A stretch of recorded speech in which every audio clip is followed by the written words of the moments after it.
All right, welcome to Planning Commission on March 13th, 2025. We have 4 cases we'll be considering. Before we do that, we're going to do conflict of interest, but I'll go through kind of the process. So to introduce the case, we'll have a staff member from the city come up and go through it. Then the applicant will have an opportunity to add anything they'd like.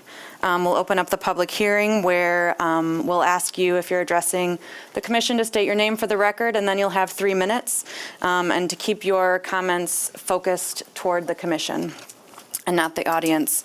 I also want to remind folks that we are being live streamed on Facebook and I think YouTube as well, and that we also have been provided as commissioners draft resolutions with findings both for and against, and so if you see us reading, we are, but we are able to modify those as we think appropriate, so there are no foregone conclusions.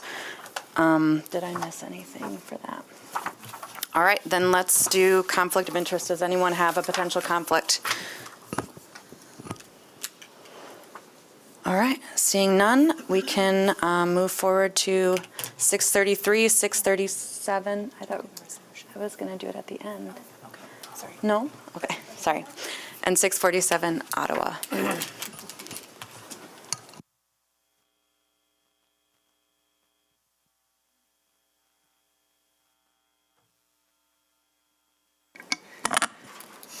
Thank you. A little bit easier to be able to see all of you versus scrolling through with my neck there. So I'll be the staff person presenting the request by Corwell for the demolition of buildings and the construction of 39 new parking spaces at the subject address. Here you can see the existing conditions on the aerial that identify the buildings that are currently exist. I will note that one of those buildings, I believe it's the Radiator Place, has been determined eligible for condemnation by the building official. So there is one of these buildings that is in disrepair beyond what is considered reasonable by the building code for the repair of the facility. So that's been a decision made by the building official based on the code interpretation there. This property is located in the city center zone district and therefore necessitating surface parking requires special land use by the Planning Commission. This case should look somewhat familiar. I'm going to scroll through quickly here. Should look somewhat familiar in that last year Corwell did present a request for demolition of a number of buildings in this general campus that are shown, many shown on the screen here today and have been identified in the staff report specifically for demolition and then construction of new surface parking. The surface parking has been determined, or the number of parking spaces is based on I believe it's the 2021 parking study that was submitted to the Planning Commission as part of your consideration for the previous approval of the parking ramp 2, the parking ramp 1 that are identified on the screen and have been since constructed to support the office tower that is immediately adjacent and attached to ramp 1. That decision was tabled by the Planning Commission. There was a number of concerns that were expressed about the construction and the number of the number of parking spaces provided as a surface in a surface lot, and then also the elimination or the demolition of existing structures. So since that time, Corwell has reevaluated the needs and plans for this area. I will let them speak to their larger vision and try to stay focused on the request that is before you, which includes the demolition of the buildings highlighted in the dark blue at 667, 637, 633, and the construction of the new parking space.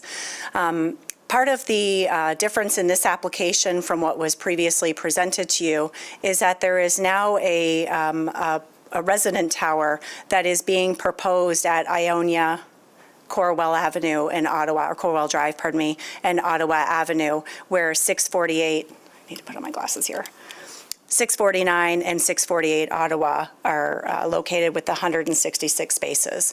So once that tower is moving forward, and that is a confirmed construction project by Corwell, that project will move forward, the 166 parking spaces shown on that lot will be removed, and replaced will be a resident tower for employees of Corwell, for students of Corwell, and that building will also include a structured parking lot that will effectively self-park for the resident tower. There is opportunity within that new facility to have some ground floor retail, or commercial spaces, I should say, non-residential spaces, and then those parking spaces would be incorporated into the remaining surface and on-street parking lots on the campus. Here is an image of that larger vision. You can see the proposed resident and fellow housing there at the location I identified. Immediately south of that at the 647 Ottawa is where those new parking spaces would be proposed. The staff report, as I said, does go through a little bit more detail about the larger vision and some of the changes. I know that there's a number of individuals here today and have also submitted letters of correspondence that would like to speak to that. So unless there's specific questions about the changes between the previous application and this, I'll let the staff report speak to that. And I think with that, I will be prepared to turn this over to Corwell's team, and they can further present on the specifics of their case. Of course, the construction of the parking lot would require permitting, and through that permitting process, we would confirm that all of the necessary landscape setback requirements have been met. But generally, the plan that they have submitted for your consideration is certainly has the ability to meet the zoning ordinance. Any questions for me? I have one question. Okay. So in the staff report, there's a nice table that you provided with all the different number of parking spaces and the addresses and the type of parking. And so at the top is the 39 that are under consideration today, but I'm wondering if all of these others are already approved as part of previous past approvals or by right, et cetera. So like 930 are already. So yes, so 648 Bond is a parking structure in that but it is covered by a building, but there is parking inside of that. So their plan is to remove the shell of that structure, if you will, and through conversations with the city attorney's office and Corwell, they have rights to utilize that lot, that 648, as parking. So that's an existing condition, will be updated to provide some additional landscaping and such, but it's an existing condition that those parking spaces exist and will continue to exist. 706 Bond was a part, well, I should say 706. Looking for 725 there. Oh, yep, I see that. Yep, thank you. The remaining addresses, 725 and 706 Monroe, those parking spaces were approved as part of your previous approval with the ramps. There is part of the vision did include the opportunity for those surface spaces to be removed at some point in the future. So they are available as development pads should that be an option for Corwell to move forward with based on, I'm sure, various circumstances, funding included. But yes, all of the remaining spaces either exist as part of their right to the land or based on a past approval by the Planning Commission. Thank you. Any other questions for Kristen?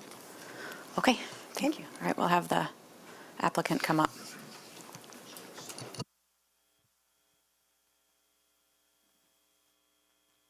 Okay. Good afternoon, Commissioners. My name is Rodney Vanderzand. I am the Director of Planning, Design, and Construction for Corwell Health. It's good to be here today with you, and I'm excited to show you our sort of re-envisioned plan for this area. Over the past year, we've met and shared info with numerous community groups to help get feedback for some of the changes that we wanted to make, and they've been very helpful in helping drive some of the conversation. Big picture, as Kristen alluded to, we want to build 39 parking spaces, but this will be a reduction of 138 parking spaces on our campus.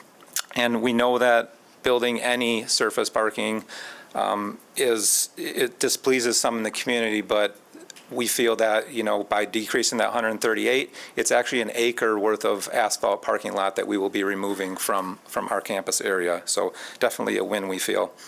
And we acknowledge that we don't use all of our parking every day. I think that's been evident in some of the comments that you've probably seen. But at the same time, we do hold large events. There is a 500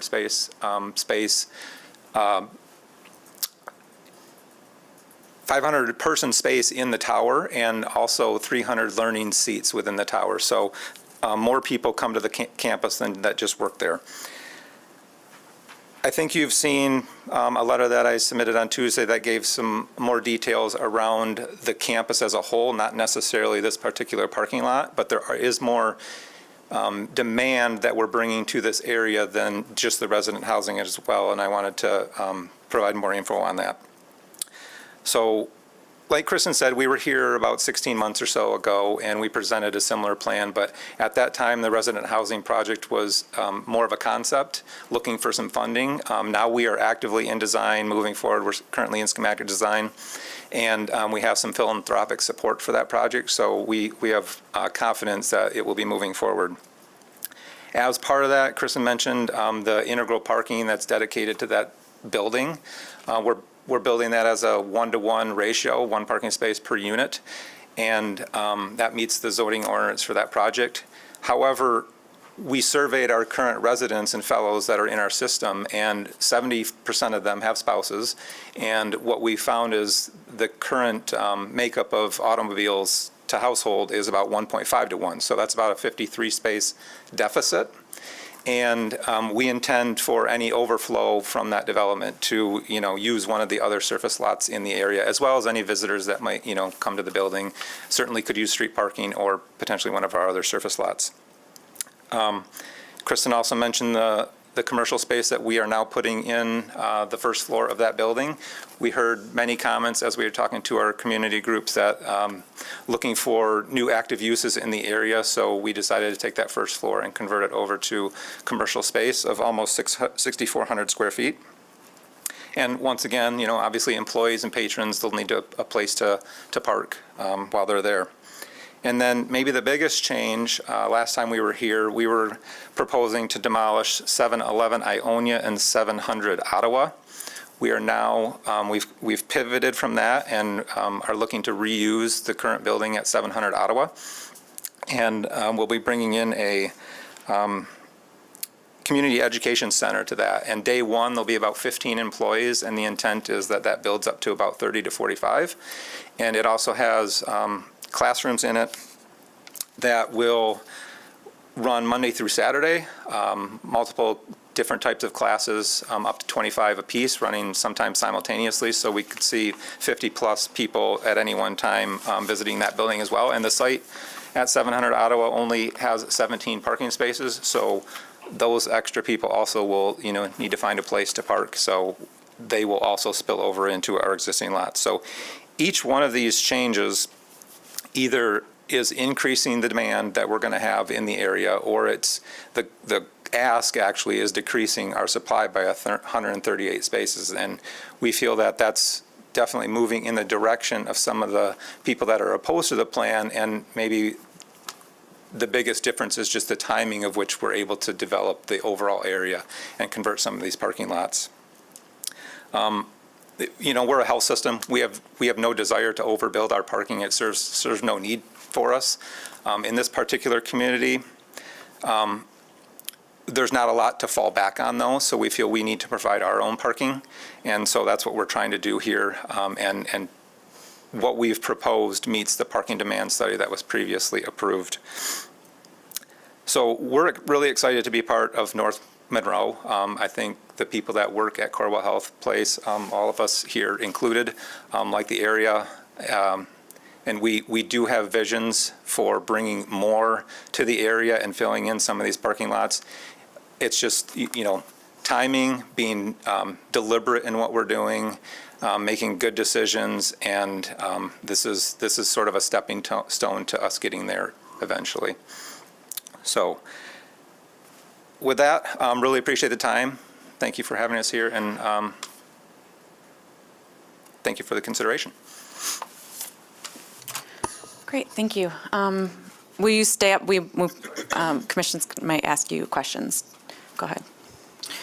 And forgive me if I asked this in the last round of conversations, but have there been any activity use limitations on this property where environmentally it can't be developed for residential or anything like that? You're talking where the resident housing is going? No, the parking lot. Sorry. I don't know of any, no. We've done soil borings, we've done asbestos analysis of the buildings that are there, and so we've got those reports, and we'll be diligently, following what we need to do. Okay, all right, thank you. Other questions? Go ahead. So you brought up the fact that the parking's not fully occupied on a regular basis. So I guess since you went there, how often do you expect it to be used to 90 or 100% capacity? Like, how often are you having events where you're using that 500-person space, or? Yeah, fair question. I can't specifically answer it, but we have, parts of the building have been open for quite a while, starting with Brassworks. We haven't fully moved into the tower until October of last year, so we actually haven't been fully, on campus for that long. And as we've moved in, I think the frequency will go up as more and more people, find this home. And but I can't answer the specifics of how often. I haven't done an analysis looking ahead at calendars to know what the timeline is. Thank you. So kind of going off of that, so for the 500-person events you've had with 300-person learning opportunities at the same time, have you had capacity issues with the parking to date? We do spill over into the site, into the 166 spaces where the resident housing project is going to go. I can't speak to the frequency. We just, as of first week of January, had our parking controls installed, so we haven't even been able to track on that for very long either. And then I'm wondering if you could speak to the incentive programs that Corwell has for folks to use other modes of transportation. Do you want to take that one? Specifically transit reimbursement. Yeah, so I'm not aware of any specific transit reimbursement that we have for our employees. We have coordinated with the Rapid and have been working diligently with the Rapid both on Medical Mile and as well with the new property development in North Monroe for extension of bus lines and bus stations as well. So we've been working there. But as far as vouchers or anything to that end for our employees, I'm not aware of anything. My understanding was that Corwell did have a program like that, that folks can get their transit paid for by Corwell if you're employed there. I'm not positive. I believe I do recall hearing about that for the medical center for sure, and some of our nursing staff. I guess I don't know. But you haven't considered that for this project, even though it has good transit access, including a free dash route that goes 7 days a week. So I'd have to find out and get back to you on what's been considered and what hasn't been considered. There is a distinction between the Corwell Health Place campus and the Monroe District as opposed to on Medical Mile as far as care delivery as opposed to administrative offices. So there is some difference, but we can find out and we can certainly report back through Christian. Okay. Yeah, Thank you. Happy to. Can I get the other gentleman's name, please? Oh, Phil Yeiter, Spell that last name. Yeiter. I'm sorry, one more question I have. So back in 2021, when this was first considered, I think in future phases of the map, so like what your future phase is showing on the screen now, there was a building on 706 Bond, and now I'm seeing that's not the case, and I'm just wanting to confirm that you have no kind of immediate plans for redevelopment of that surface parking lot. No immediate plans, that is correct. And that's consistent with what was shown before. It's an In idea, October, In a liner building, yeah, it's still thought of that way, and trying to, bury ramp 2 as well as possibly another ramp to support that future development. But we do not have firm plans in place currently to develop that lot. Thank you. And it was designed to be able to accommodate liner buildings so that it could be completely surrounded. Right. Could you talk briefly about what, I guess, schedule or sequencing would look like for these sites? Like, is everything happening at once? Is the housing starting or the parking lots happening first? Yep, good question. So the parking lot, the 39-space parking lot, our intent would be to build that first, because we're going to be displacing parking, trying to replace some of that in a first phase. The goal would be to start that in the spring and be complete before the asphalt season ends this year. And then following immediately after that would be the resident and fellow housing building. It's still working through design, and so we, it has a little bit longer runway for us. And then just given the current state of construction and a lot of unknowns as far as construction costs go, is there any chance that the housing doesn't happen? Like I said, we're a deliberate organization, and you've seen this plan numerous times, and it was just, we couldn't really move forward until we had funding commitments on a philanthropic side as well as a leadership side. That doesn't mean it's fully governance approved at this point. We don't do that until after design development when we go to governance. So I think what you'll find is when we show projects like this, especially in a public square, we do intend to build them. So, COVID was odd, obviously, and it disrupted a whole bunch of things. There's certainly things outside of our view that could potentially affect it, but I'm confident that this will be moving forward, and that's why we're here. Thank you. And then one more question. Do you know what percentage of your employees currently working here use other modes of transportation? And when you say working here, you mean at this site, At this the campus? site, yeah, at the campus. Use not their own personal vehicle to get to and from work. I don't, less than 1%. Okay. It just seems like all the assumptions that we're making about parking here is assuming that everyone has to drive their own personal vehicle, when in reality, based on the awesome location that you're in and the development that's going on, people should be able to walk and take transit and micromobility. And so I'm struggling with the need for these 39 spaces when you already have 930 approved. So, And I'm not trying to be combative. I can completely appreciate that, and thanks for letting me chime in here. So Corwell Health is comprised of 64,000 employees across the state of Michigan. That includes leadership teams that utilize Corwell Health Place as a destination for trainings, for celebrations, for staff engagement, for learning opportunities, for onboarding.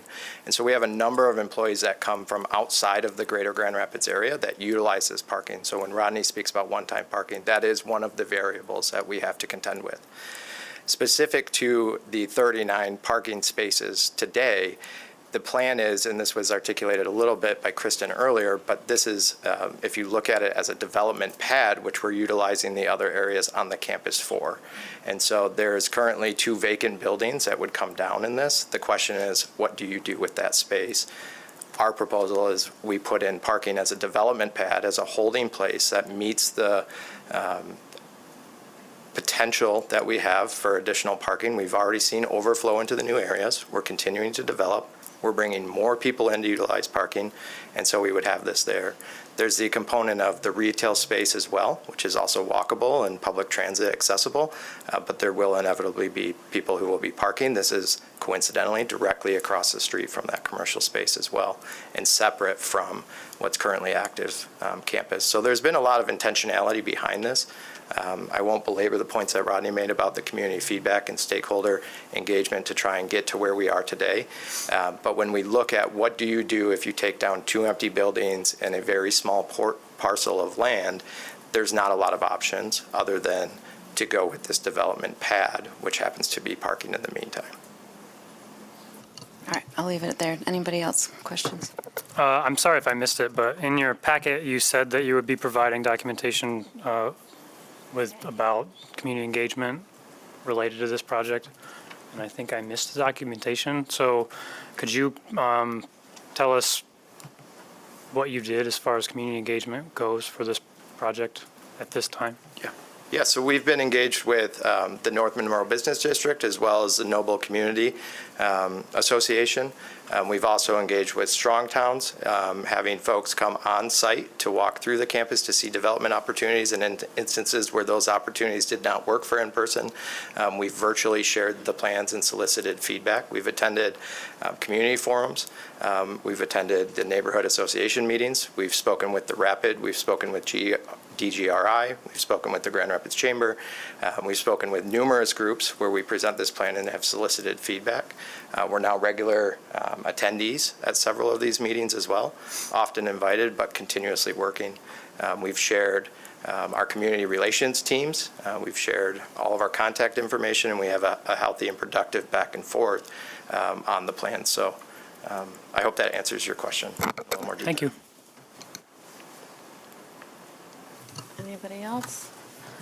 Okay, we'll have you sit and we will open up the public hearing on this case. If you're here to speak to this case, please come up to the mic, and if there are multiple of you, feel free to make a queue, state your name for the record, and you will have 3 minutes to address the commission.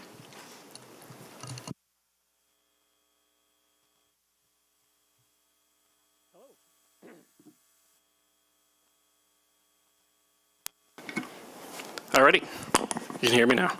Hello, I'm Andrew Carley. I'm Director of Outreach at Strong Towns Grand Rapids. I first would like to thank Corwell for looking at building the residential. Obviously, we support residential. While they're not here for that, I would like to acknowledge reducing parking in the residential is actually really nice. Going from 1.5 to 1 spaces for the residential is a step in the right direction. That being said, we are obviously very against surface lots in our city. And the city of Grand Rapids is against in a lot of different plans that the voters of Grand Rapids have approved and have gone in front of you guys and have gone in front of former city commissions, have approved, saying that surface lots do not belong in our downtown area. Those are all listed in our numerous letters. And I will acknowledge that Corwell has engaged us. We got a tour of their facility. Their facility is very nice.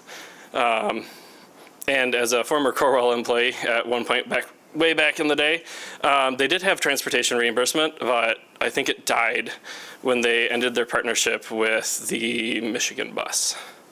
So you used to be able to get on the Rapid system with your Corwell badge and ride the buses for free. But I think that ended when they ended their partnership way back when. And that might be, they might have reinstated it or they might have continued it. But from what I've heard, of course, this is secondhand information. I was no longer a Corwell employee at that time. But I know at one point they did do stuff of that nature. And then parking in our city is, they're moving an empty parking lot and replacing it with another empty parking lot. We did do a photojournalism over the course since when they initially engaged us, just to kind of see if there is actual demand for it. And we never saw the parking actually full. And their parking demand for these positions sounds like it's going to be primarily temporary.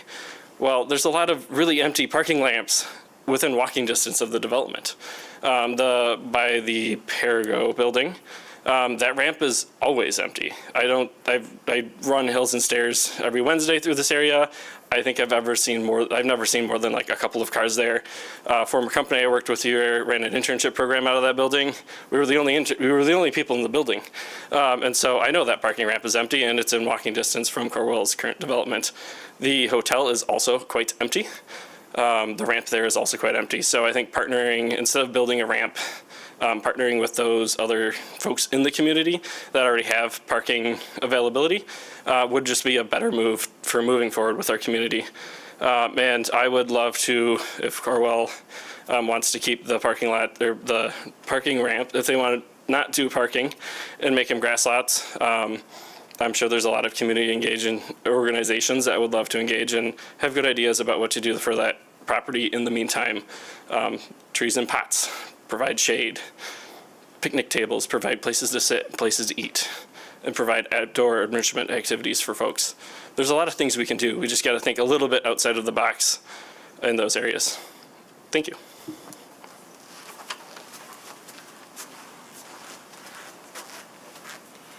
Hello, Adam Williams, Second Ward resident. I'm here to voice my opposition to the land use request. First, I'd say that I like the residential building, the use of the grade for 2 entrances of parking. It's a really nice design. I did, however, make a visual aid of, with this plan, the amount of land in Monroe North which would be dedicated solely to the purpose of parking, when the Monroe North plan specifies a pedestrian priority. The GR Forward plan specifies access to the river, which the current facility does not allow due to a locked gate, although they demonstrated on their map as green space. And it also encourages a 21st century mobility strategy, the use of public transportation. And I look at this map of space in this neighborhood dedicated solely to parking, not mixed-use parking, and is that what we're building? This just doesn't seem to be in the direction of the plans. Thank you very much.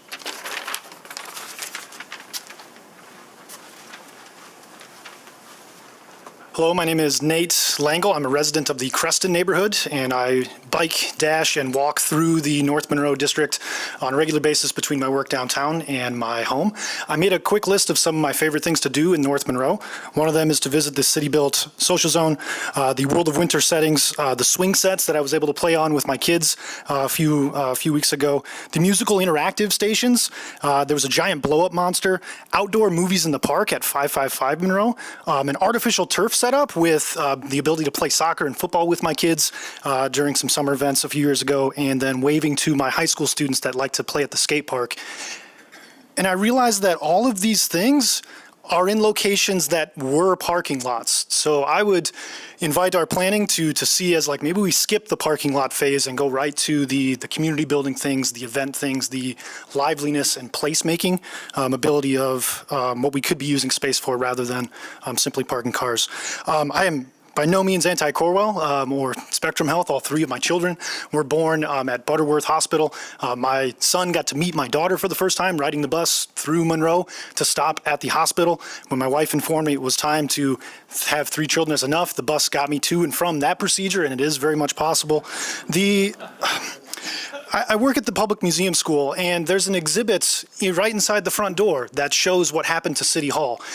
I'm not at all saying the buildings that are in North Monroe at all represent the kind of architecture and beauty that was the old City Hall, but it pains me every time I walk through and see what we tear down and replace with parking. I think we're ready to be beyond this as a city, and I think we have a lot more creative energy and ideas here in Grand Rapids. I've lived here for 15 years, and at the moment Art Prize came, seeing the difference in downtown from the downtown I fell in love with even back in 2008 to being what it is now. There's so much better use that we can do other than just incentivizing people to drive their cars. We took inventory at our school, just asking students how they get to school and what it would take to remove barriers to have alternative means, whether that's biking, busing, providing better alternatives. And so I'd invite Corwell Health to maybe take some inventory with those employees on what would it take? Are there simple barriers or small things we can do do, whether that's a reimbursement program with bus passes or ways to promote more carpooling. But if we do jump ahead and skip the parking lot phase, I think our city is more creative and our city is more vibrant than just putting up a paved paradise. Thank you.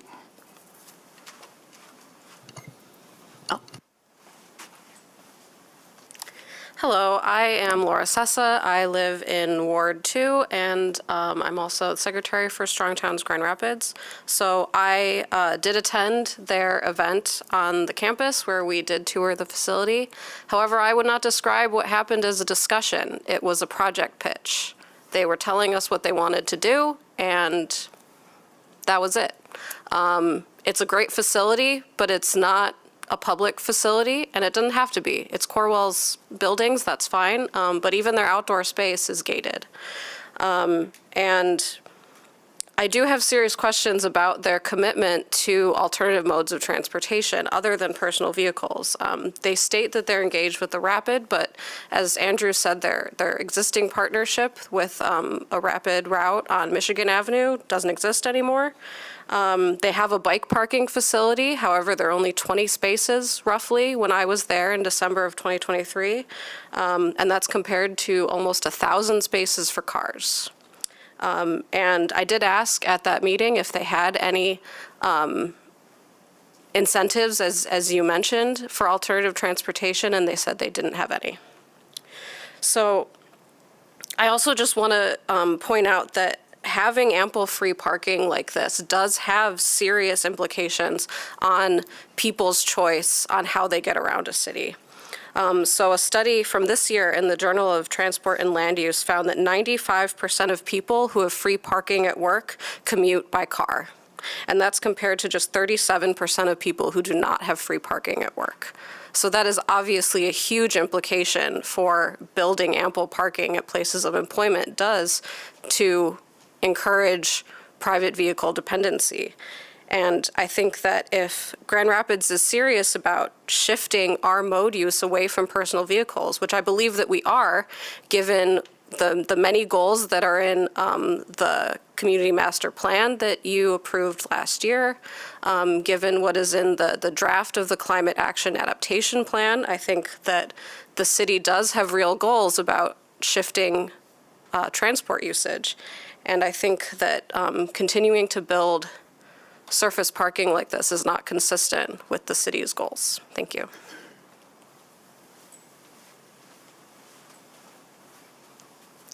Hello, my name is Christina Colby. I'm the Executive Director for Neighbors of Belknap Lookout, which is the neighborhood association here in this project. There is a letter from us in your packet which outlines our thoughts. And we really just want to acknowledge and thank Corwell for investing in our community and creating so many jobs. But I just wanted to add two more comments about the project. So to clarify community engagement, yes, they attended our Community Development Committee meeting and they presented the project. They didn't really give us opportunity to provide input or influence in any kind of way. It was like, this is what we're doing. And I just don't really consider that true community engagement, personally, in my experience in community engagement. And secondly, the thought is that this project really just appears to be about hoarding parking in case they need it, maybe once or twice a year. And as the city is really taking a proactive approach at pursuing multimodal transportation options, I just question the true necessity of this. And I would argue that there are much better uses of the space that better align with the GR Forward plan and better align with the needs and desires for the future of our city. Thank you. Thank you, guys.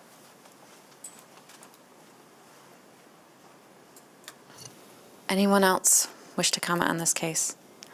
Okay, I will close the public hearing and offer you all an opportunity to respond to any comments or if you'd like to.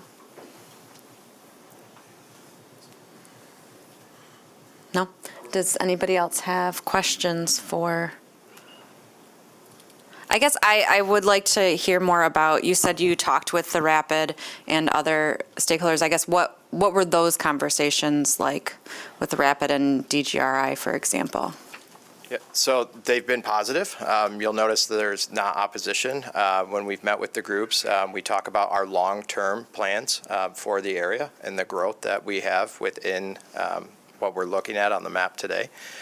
There's also a recognition of what we're doing from a growth standpoint as a health system, and that it does take time. And so I hope that you see, just as we've talked about with DGRI specifically around, as we're able to bring new buildings online and new facilities and new programming, we are doing that. And we are utilizing the existing footprint of the campus. And so that's where our conversations have been focused with both of those two groups. But they weren't conversations about ways that you can provide your employees incentives to use. I've not been a part of the incentive conversation, as I indicated earlier. I'm happy to find out and get that information back to you. I just don't know enough to speak to it. Okay, thank you. Does anybody else have additional questions? Go ahead. So I'm a bit new here, and I'm not sure I understand the term development pad. Does that kind of mean like what you did to my old soccer pitch on Lyon when you took that soccer field down and put a bunch of construction vehicles up there to put the parking structure in place, so we lost that green space? Is that a development pad where you can stage and unstage for construction that's happening outside of that parking lot? Is it really going to be a parking lot, or is it going to be a staging area for, is it convenience to the construction process you have going on in other areas? This one would be intended to be a parking lot, not a staging area for the construction of the building, considering it's on the other side of the road, that it's not as feasible. So the intent would be for the resident housing. The staging area is more towards 606 Ottawa, the old auto body shop. So expand just a little bit on what you mean by development pad. So I guess if by clearing the slate and having an empty pad, it allows the next development to potentially go quicker. It sort of sets the stage for what we may want to do next.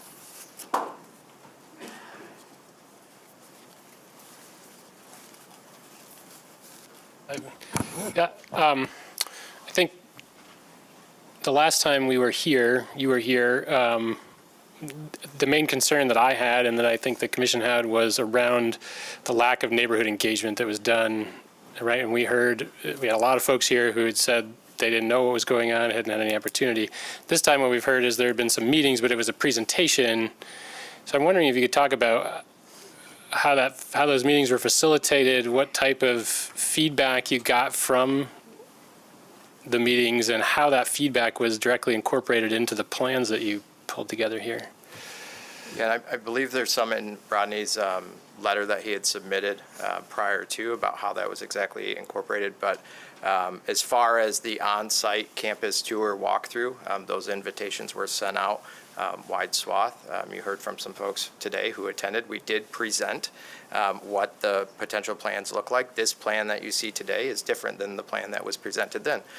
The feedback that we heard was really in three key areas. They wanted to see less parking, they wanted to see more retail, and they wanted to see that increased walkability within the campus. And so that incorporation has been there. We've also subsequently re-met with those groups, as I indicated earlier, re-shared plans, re-asked questions, and we've received that feedback and continue to receive that feedback. We continue to hear about the walkability throughout the campus. We continue to hear about opening up the parking, which is currently being evaluated through numerous different lenses, but it has been open to the public for different community events to date, and anticipate that we'll see more of that. One that's being evaluated right now is after 5 o'clock and weekends in real time. We've also installed the capability to open parking lot at a fair market rate, which is a requirement that we have as a not-for-profit health system. And so we are hearing that feedback. We are working it into the design that you see today, and we've shared that back through multiple different paths. Just a clarification, are there currently spots that are available to the public after hours, or is that are there currently any, or is that just is that in the works at this point? It continues to be in the works, in evaluation. Yeah. Okay. We have allowed for event parking at certain instances, open up the lots for that use, but not on a daily use. Okay.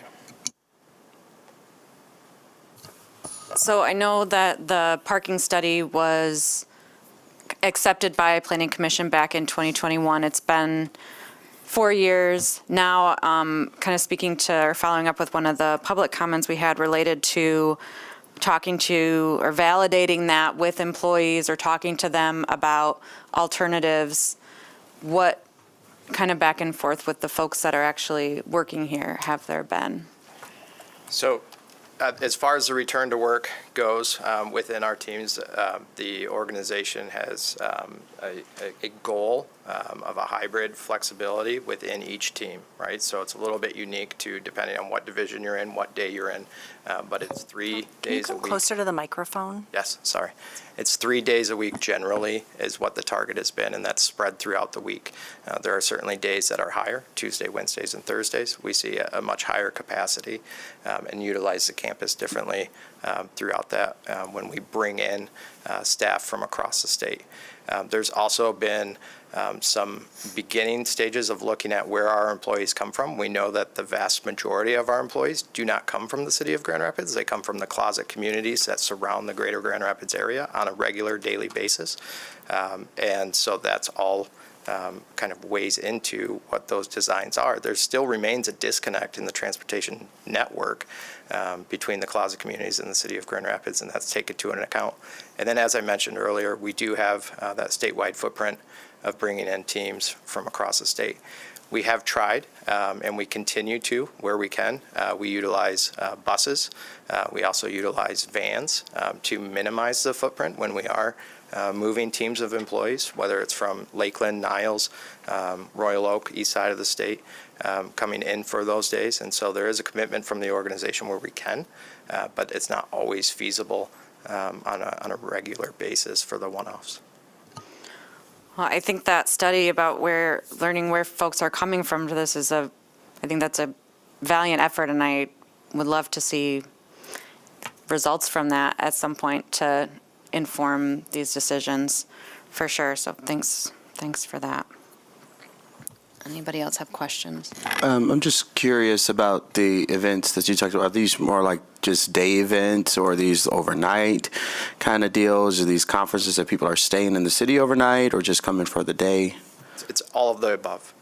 So we are utilizing the space for folks who come in for the day, right? If you do a divisional and you have half of your division works at the Corwell Health East Campus or the South Campus, they're coming in generally for the day. We have prolonged stays. We have a number of team members who will come and work days at a time and utilize the hoteling space around town. And then we also have folks who come in from out of state. We have cutting-edge, innovative research going on. We have best-in-class doctors and medical facilities on the Hill, and they come down and they utilize our space for education, for training, to meet and go through all of those things. So all of the above. And let's say to date, how many times have you just maxed out your parking, your current available parking? I don't have that answer at this point. Okay. Like I said, we just installed our parking controls at the beginning of the year, so we haven't been able to track it even before then. Okay. And we didn't fully operationalize until October of last year, so we've got a 4-month window that we've really been all floors open to employees. Okay. All right, thank you. We'll move on to discussion. Commissioners.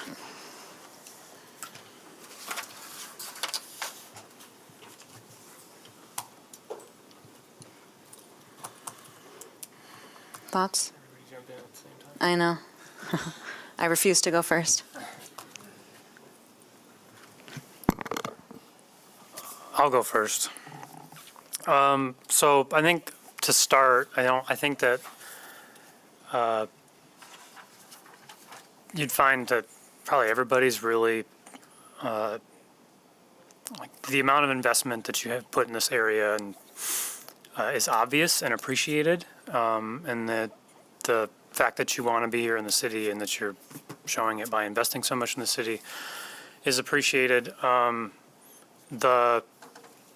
But I do think, I think that there's a pretty strong response to adding more surface parking in an area of the city that we previously had decided. Where all of our planning efforts thus far say that surface parking is not something that we want. So I do think that for us as a planning commission, it's important to look at our previous meeting minutes. We were trying to make some of these changes contingent on the housing project in our last meeting. So given that the housing project is on the table, potentially, I think that we at least need to talk about it because we were trying to get there previously. I still have questions that I think I probably already know the answer to, but whether or not, my inclination for this site would be if it was going to be allowed. I don't know why it would be allowed before the residential housing existed. It's 39 spaces, so if there's like a discomfort period between building the residential housing, it's not like we're talking about hundreds of spaces. But I don't know that we get to make those kinds of rules. So I do have that question. And I'm very much just a break it first and then fix it kind of person anyways when we talk about parking. Like I would much rather see the development and find out what happens instead of say, let's bulldoze a bunch of buildings, build surface parking because we think there's going to be a problem. I don't think that that's the right way to go. I appreciate that they listed everybody on for public engagement that we told them they should talk to from our last meeting.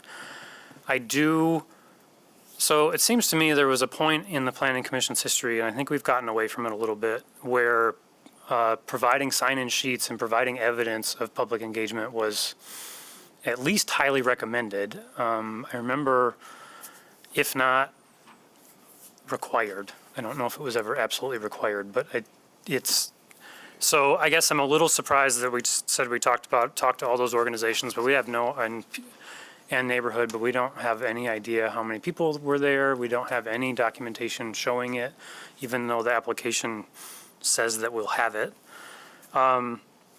So all of that to say, I think if we get the housing, I'm more comfortable with it. I think given the current market conditions, I'm still worried, and the state or where the project's at in design. I'd be really concerned, and the construction sequencing, right? The parking lot comes first, and then housing comes second. All of those things make me a little bit nervous, and it's not to say that they're not telling the truth. I don't believe that they're trying to mislead us, but things happen. And I think on top of that, as far as like just general thoughts from a planning standpoint, and seeing this investment in the commitment to the city of Grand Rapids, it would be really, I would really like to see additional thought or investment into the public of Grand Rapids. So I know we don't get to say that any of this needs to happen, but actually having a connection and not a gated outdoor plaza so that this development is actually an active participant in the city instead of isolated from it, by gating off pedestrian plazas and certainly by closing that street and then not making it so that people can walk through there. It makes it inwardly focused, and it's part of an urban environment, so it really should, it will, I'm sure that there are people that don't agree with me because of the way it's currently being managed, but it will be better long-term if it's an active participant in the city. And I would love to see that happen as the campus continues to develop.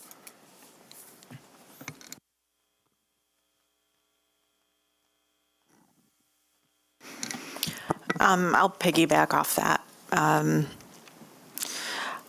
there are a lot of unknowns in this situation. Is the residential tower going to be constructed?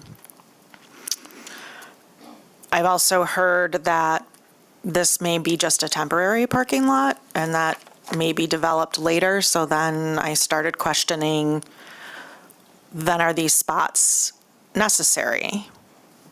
If we're already talking about potentially redeveloping that parking lot later on. There is a tremendous amount of parking over there, but there hasn't been a long enough duration, apparently, that we don't have any evidence to see the demand for additional parking. So that is where I'm kind of torn here about this, and then to have also so much community feedback not in support of this project.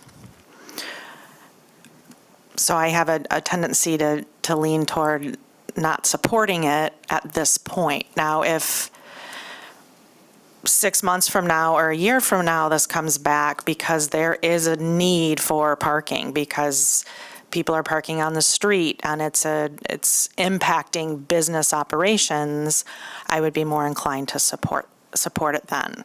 Or even if the residential property is completed, there are commercial spaces on the main floor where there is just simply not enough parking to support their operations. Again, I would be more inclined to support, but right now I feel like there's just not enough to support the need for it currently. Yeah, if I can piggyback on that, I think that's where I'm at. We've been talking about 39 parking spaces for an hour, and the only thing that I'm sure of is that they requested 39 parking spaces, but we're not sure if they need it. We're not sure of if there's a different, mode of transportation plan. We're not sure of anything. I almost forgot my last name, but we are sure that they submitted a request for 39 parking spaces. So I think that's where I'm at. If we can get to a place where there's a demand, that's kind of why I asked the question, how many times have they maxed out parking? If we get to a place where there's, obviously a demand for it, then I can see us engaging in the conversation for or against, whether or not we want to see this turned into a parking lot or not. But I don't know. There's a request. And they don't even know. As you just said, they said this could become something else down the road. So I don't know. I feel like almost an hour has been wasted with a lot of I don't knows. So when we figure it out, then I think I'll be more inclined to have the discussion and move forward. But as of now, I'm in a place where I'm not convinced that there's a need. I'm not convinced that that we have all that we need in order to say this makes sense for right now. I have just three primary concerns over the application. First is just the sequencing, as stated earlier, the sequencing of the parking versus the housing. Secondly is just, there seems to be like this perceived the tone and flow of the community engagement, with that being more presentation and not enough listening for what the community had in mind. And then thirdly, just the gated plaza and just it doesn't appear to be neighborly. Those are my concerns. I would agree. I would like to maybe piggyback on a number of things, but more of a partnering with the public focus would be good. I'm struck by the lack of alignment with the GR Forward Plan and the new community master plan and those goals and the 21st century mobility strategy that should be in place with a lot of the decisions we're making. I'm struck by the lack of ability for the community engagement to really engage a two-way discussion.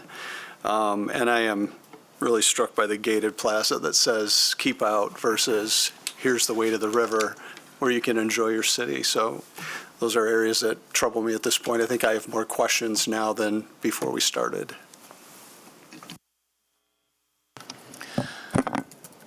as the new commissioner, I've been listening and observing, as I really value those of you that sat here when this originally came to the commission. So, I don't have much to add beyond that. I appreciate the historical references. I do appreciate Corwell's reduction in parking overall, so I just want to validate that I heard that and would love to continue seeing that.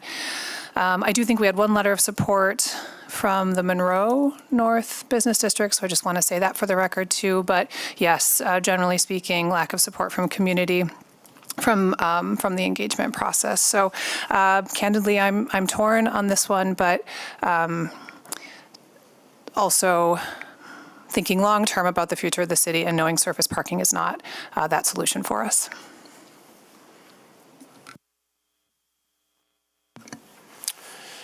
Yeah, I'm also torn. I think I won't belabor or repeat some of the points that have been made. I think it's honestly, I'm a little bit, I don't know if it's disappointed or sad or but I think that Corwell is such a huge benefit to our community and such an amazing employer to have based here in Grand Rapids. I think that they've made good strides with this plan. I really like the parking reductions. I like the one-to-one commitment for the residential. I know that there are issues with, I know a lot of people in my life who will not go to places if they know that they are going to struggle to find a parking spot. And I think that it relates to employment or a restaurant you might go to.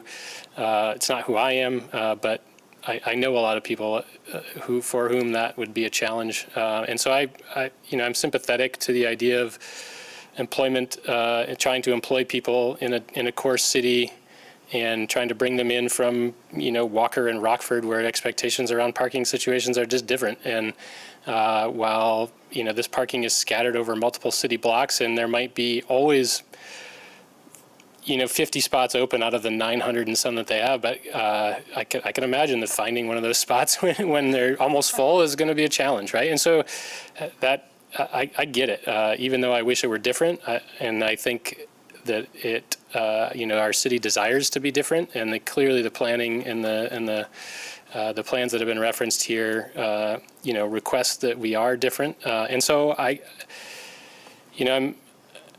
guess I'm disappointed that Corwell can be such an asset to our community, and yet still I feel like last time was, didn't appropriately engage the community, and this time still doesn't feel like they've got a real understanding of what the community would like to see from them in a partnership here. It is only 39 spaces. I will agree with some other comments. I think it would be much easier to support this if it was tied to the development of the residential property, actually. But yeah, I also struggle with this, and it's unfortunate because I think we have a great opportunity here. And I guess I will say, I do believe that parking is not the highest and best use of this land, and I think that Corwell knows that too. And so I don't believe that they believe this will be a long-term plan. I think that 10 years from now, this will look quite different. 20.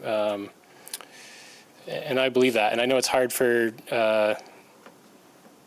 it's hard for the general public to maybe see that also, but the lack of ability to answer questions about how employees are encouraged to use transportation, about whether or not they even really need the parking, despite what a 4-year-old study might say, that's a challenge for me. And it's again 39 spaces where if the buildings need to come down, it could just be a green space. Even if it's not available to the community to use, it could be an asset to the community just by not creating more stormwater runoff, et cetera. So that's where I'm at. Yeah, thanks, everybody. Again, I'm not going to reiterate everything that y'all said, but I too am in the place where I want more evidence that this is needed. So that study where where Corwell's talking to their employees about where they're coming from and how they're getting there, like that could have, if that was done prior to coming here, that could have been really powerful evidence either for or against the need for this. And they're I also want to double down on how great this development is for our city, and that we're grateful for the investment in the community and their presence here. But as an innovative organization, it doesn't feel like much innovative thought has been exercised or creative thinking around the transportation issue. I hear you've talked with the Rapid, but I don't know what that's about. If that's you just telling them that this is the plan, or that you would love to have them come talk to your employees about the different ways they can get to work, or opportunities for Corwell to, instead of investing the money into building parking, invest in your employees to give them bike access or micromobility options or carpooling assistance, things like that. So I want to see more creative thinking and solutions before we default to parking.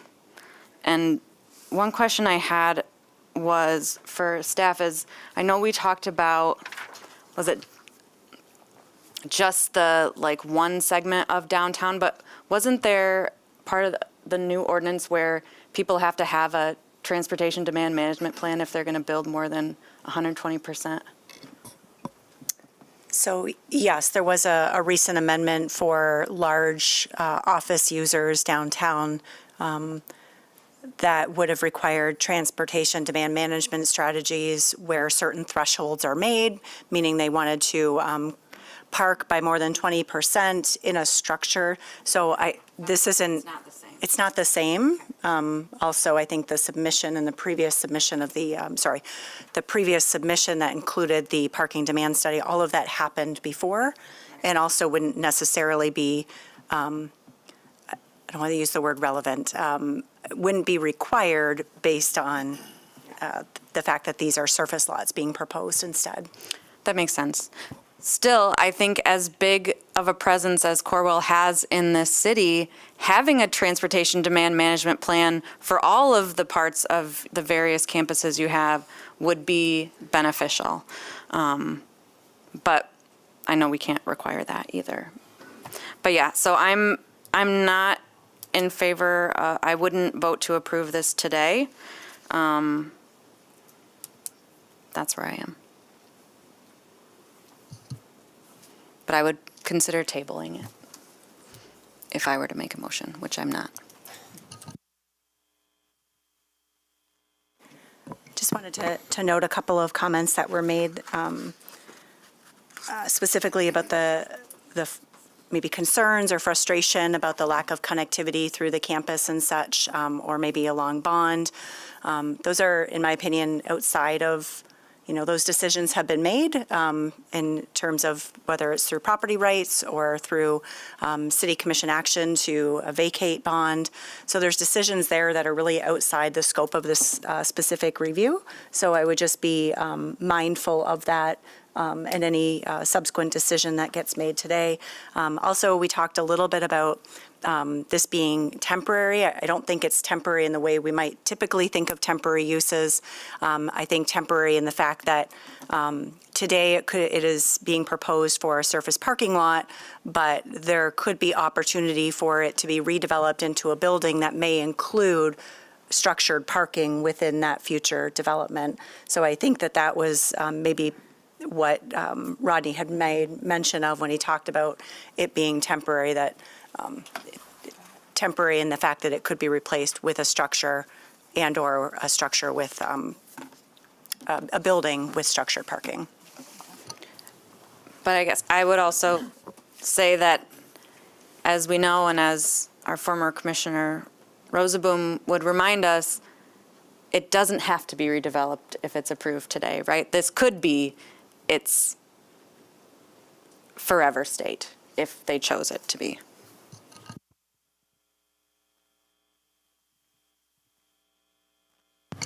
If we were to table, we would table based on Data. Yeah, looking for it, right? I mean, typically we talk about what would we need them to come back with then, right? Right. And I guess I think candidly, I think there's adequate basis for denial. But if we were to table, it would be requesting actual data around usage of existing parking spaces and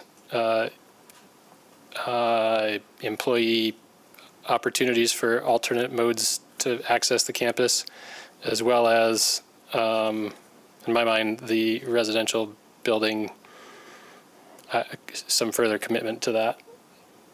Fair?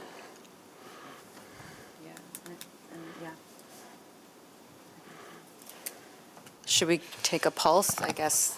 How are folks feeling? Yeah, I'm for all of the above. I'm not at a place of denial, but I'm for all of the above. Same. Same. Okay. Make a motion? Just slightly fancier than what I just said. Yeah. Okay, so I will make a motion that the Planning Commission table the special land use and site plan review request of Corwell Health to construct a standalone parking lot consisting of 39 parking spaces at 633, 37, and 647 Ottawa Avenue Northwest to be used by Corwell Health employees until such time they can demonstrate more adequate understanding of how the existing parking is being used and its capacity, how employees are encouraged or incentivized to use alternate modes of transportation to access the campus, and I don't know how to do the residential side until such time that the residential development is. I don't know that it can be, permitted, but could be, I suppose. What I heard is it wasn't yet approved by their governance board. Would we accept that How is that possible? or not? Yeah. I think you could do that, alternatively, that or the consideration of a sequencing plan about what comes online and what goes offline. I think I would want, I'm looking at Mike a little bit too, I think I would want some further commitment or, I think I would want it tied to the development of that housing, right? I don't know that it, was suggested, it was suggested earlier by another member that it would like to see it come after the housing. I think it could be simultaneous for me. So I don't know how to push that, but. Yeah, so if that residential development is by right, then perhaps ideas could be until a let's permit is pulled or a building permit or whatever necessary approvals there are for it have been applied for or approved, something to that extent. Yeah, so based on the information that's been shared, it is anticipated that the housing would be a by right project. The housing is the need for these surface lot spaces are not a result of the need from the housing, the resident, the number of units. It's more about the replacement of the spaces that would be lost from the construction. Correct, but that replacement is necessitated by the housing. So then if there's a good faith demonstration that we're encouraging employees to use alternate modes to access the campus and still in a demonstrated parking capacity issue, maybe it's then those two. Maybe those two are enough. I would say, it's a replacement, right? So if the housing doesn't exist, that parking doesn't need to exist, based on testimony, right? So, you just tie it to all the necessary approvals, building permit, LUDs. And then,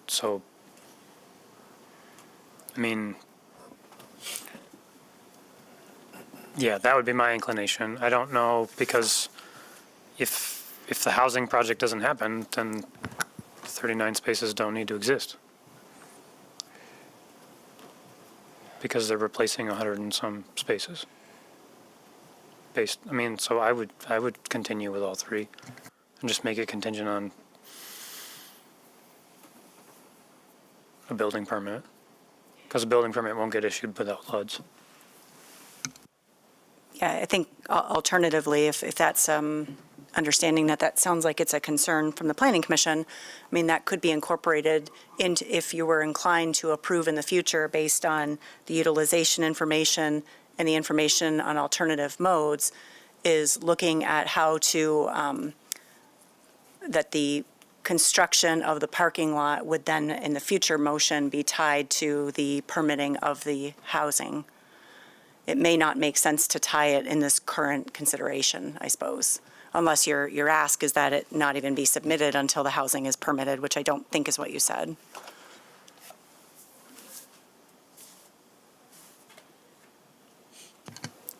If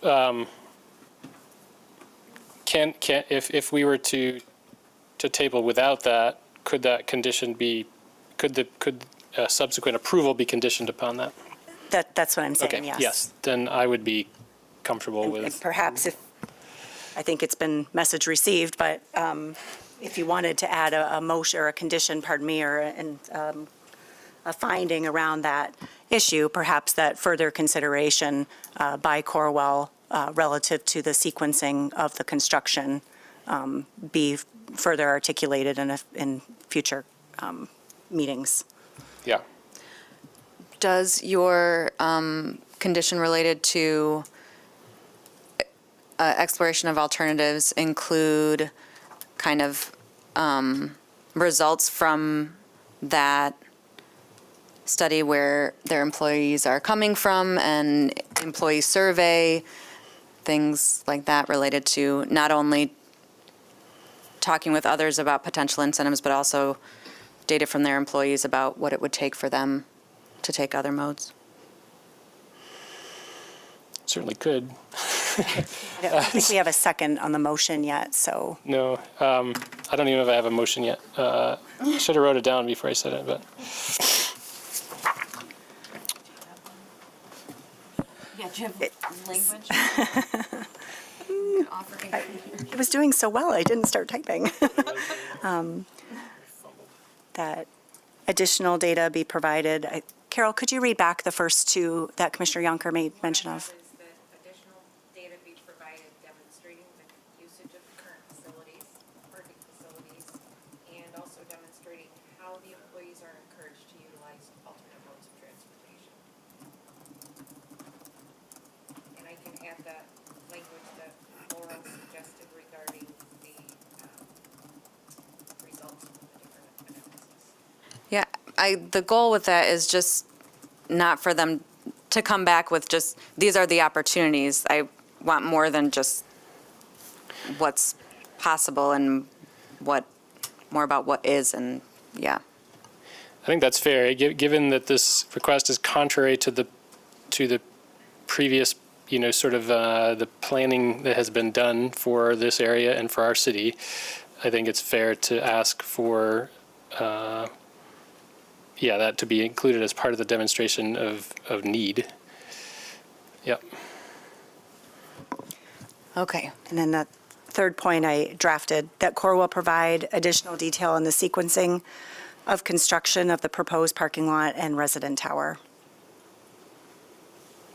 Or additional documentation on the sequencing. Seeing that. All right, is Yep. that incorporated? Okay, I have a motion, to have support. I'll support. Any further discussion? All those in favor say aye. Aye. Any opposed? All right, motion carries. Thank you.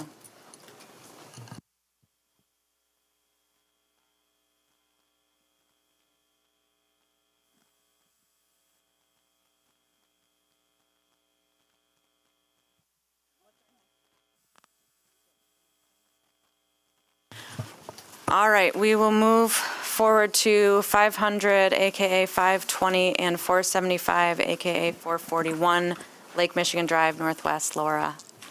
Our next case is a request for a pedestrian bridge, and the subject properties are more commonly understood as the Grand Valley Parking Deck and the David D. Hunting YMCA. There's a lot of other addresses here, parcel addresses and mailing addresses. So the Grand Valley State University Parking Deck on the southwest side of the intersection of Lake Michigan Drive and Winter Avenue, and the YMCA on the northeast side of that intersection. Requests for overhead pedestrian walkways require special land use approval in all zone districts. The subject area, the subject site here is split between two different zone districts. It will literally bridge the TCC Transitional City Center with the City Center Zone District across the intersection. Some history about why this request is before you today, or the need for the pedestrian bridge. You all may recall that recently soccer stadium was approved by Planning Commission to be constructed in the properties north and east of the YMCA. Part of that approval also included this parking area just on the YMCA on the YMCA property just north of the building that's currently used for members to park when they go there. And that surface parking area is being split off of the YMCA property and incorporated into the soccer stadium project. So the YMCA is losing the parking that's currently being utilized by many of the members who visit that site. As a result of the loss of parking, Grand Valley State University has, in this parking deck that's on the screen before you, they've entered into an agreement with the YMCA to allow members to utilize that parking deck when they visit the Y. As you can see in this aerial image, that Lake Michigan Drive and Winter Avenue are significant roadways to cross. In addition to that, you might notice that there are railroad tracks running north and south on the west side of Winter. And so this has prompted a discussion to provide safe passage for pedestrians who are parking in the parking deck and need to traverse to the YMCA. Also in the future, it's anticipated that people visiting the soccer stadium will also utilize the parking deck and need to safely cross that intersection. That's a lot of history for you, but before you today is specific to that overhead bridge. The parking deck will, the overhead walkway will be constructed to be diagonal across the intersection.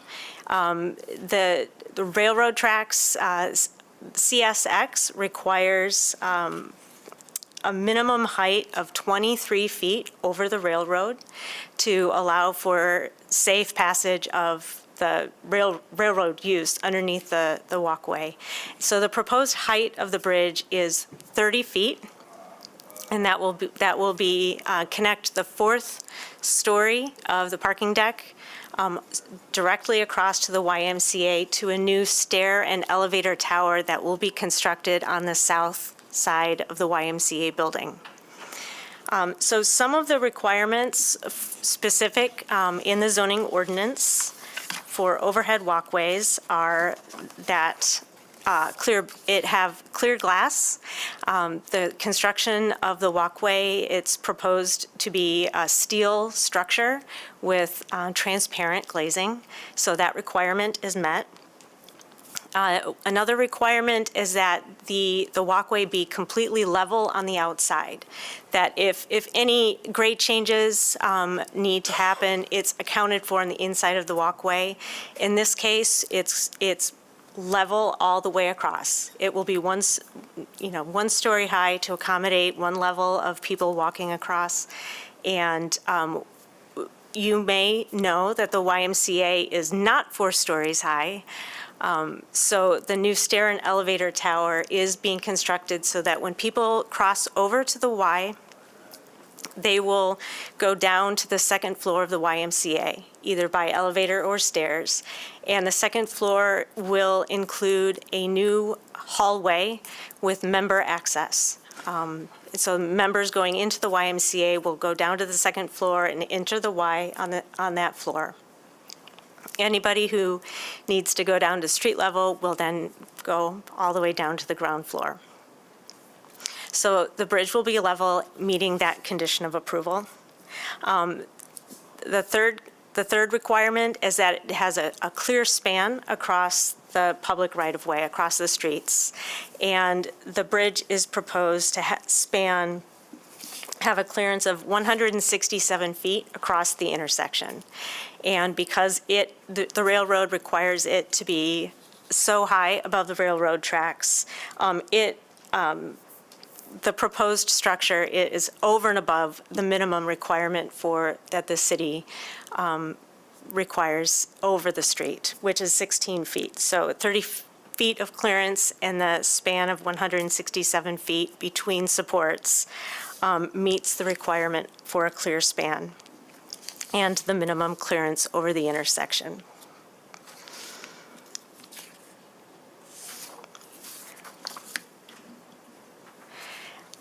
There aren't a lot of site improvements proposed with this request.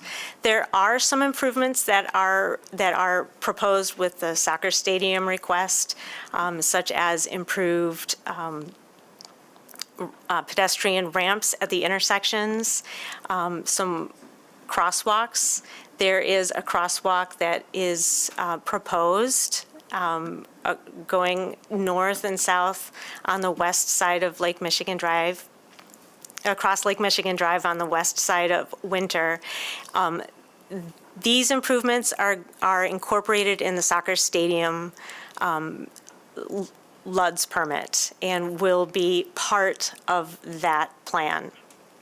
Some of the improvements that you see on this plan here will be part of the pedestrian bridge project, and that includes a new concrete landing pad on the southwest corner of the YMCA building, so that there's adequate space for pedestrians to land and gather as they go to the various locations where they need to go. Today, there is you can see in this image, there is a rapid bus pad that has been installed. That will need to be removed, and it's proposed that a new rapid shelter and pad will be constructed on YMCA property just east of the new stair and elevator tower. As part of the site plan review, and I'll let the folks from Progressive talk more about the overall circulation plan for the soccer stadium. As part of the review includes the site plan review, specifically appropriate to this request, consideration of the vehicular, bicycle, and pedestrian circulation patterns. And the Planning Commission may wish to consider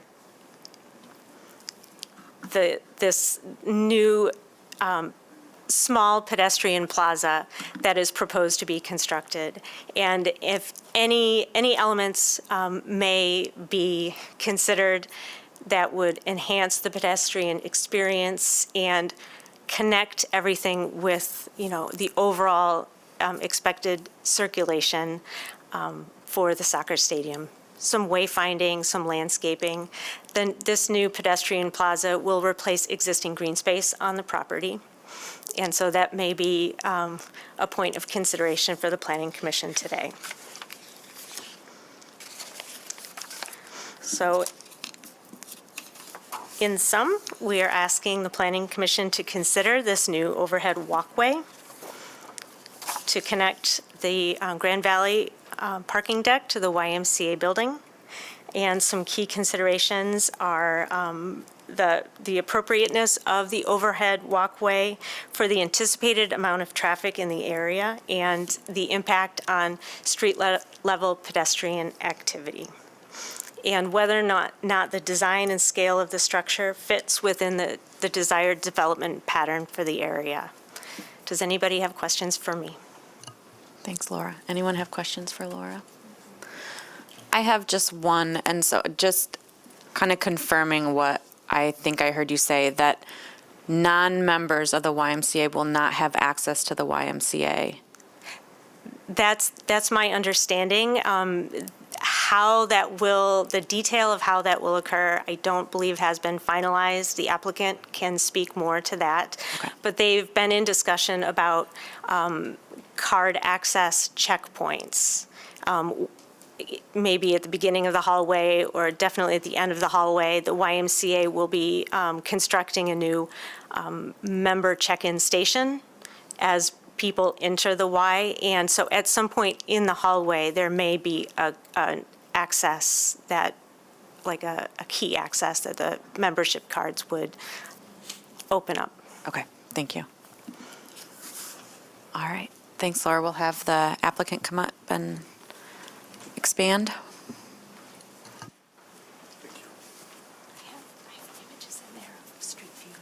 Okay, thanks. Hi, thank you, Laura and commissioners, thank you. My name is Bill Culhane. I represent Grand Action 2.0. I have Derek Molinar and Dan Westenberg here from Progressive Companies to answer any questions about the architecture or the engineering associated with the project. Laura, thank you again she did a great job explaining. If I could just take you through the answer to your question. So if I'm a YMCA member, I would come to the parking deck, my access badge would get me into the parking deck, and then it would get me to a nested location within that parking deck. I would then enter the bridge freely from the parking deck, travel across the bridge. I'd have to go down a flight of stairs or an elevator. And then at that point, before I went into the corridor that, Laura took the pointy. I was going to use the laser pointer on there. Oh, I thought there was a laser pointer. Sorry. So before I entered the corridor that leads directly into the YMCA, I would badge again, because what we want to do is we don't want people who aren't going to the YMCA to get down that corridor that's marked on the plan here that says YMCA on the lower right-hand portion.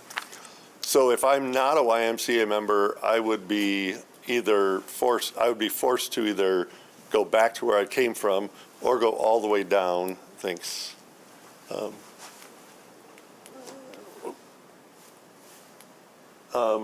So yeah, once I got to here, I would badge, and that would allow me to get into the building.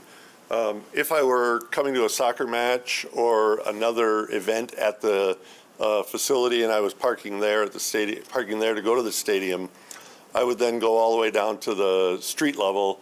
I would discharge there, and I would go either west down Winter Ave, west and north down Winter Avenue, or east to the main entry plaza for the stadium. So that's how we're going to manage security for people getting in and out of the Y.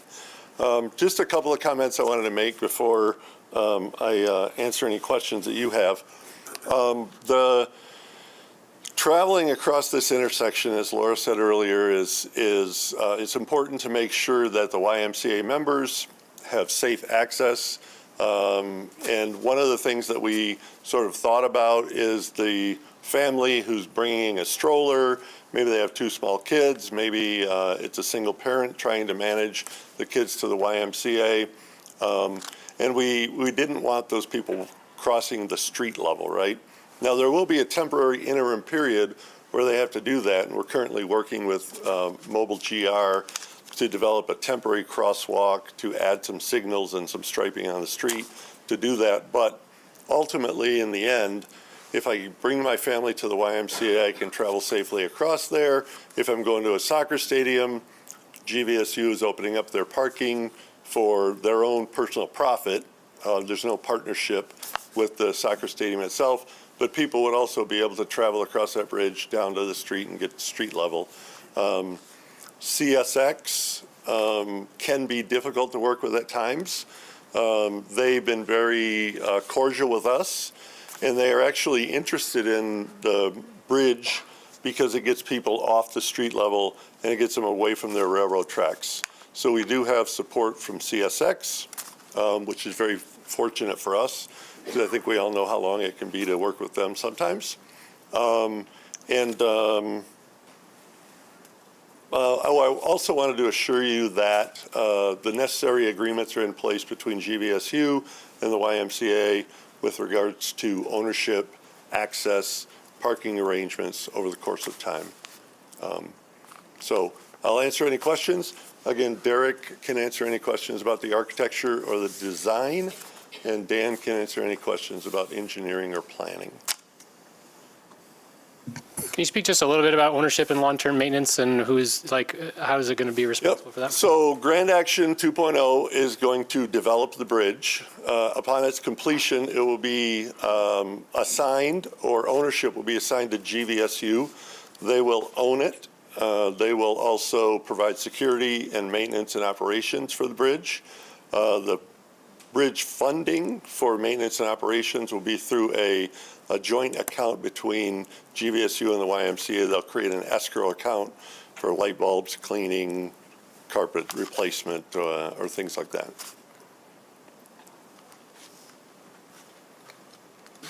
So probably 1,000+ visits to the YMCA, and it's all been through the old parking lot, or what will be the old parking lot, right? So you come in and there's a desk and humans. Yep. Right? And then you badge. Yep. And then you go in and do your thing. So if you're essentially losing that parking lot, are you rearranging the inside? Is there any humans? Because if you badge and a door opens, who's to say 20 people don't come flowing through to this, to the Y? Is there human interaction at some point? There is. Yep. Yeah. That's a great question. So this project gets you into the building with the badge. You're then greeted by a reception desk, which will have a person there. And then from there, you'll be allowed to go to wherever you're going to the YMCA, whether it's the aquatic center, a class, down to the locker rooms, the gymnasium.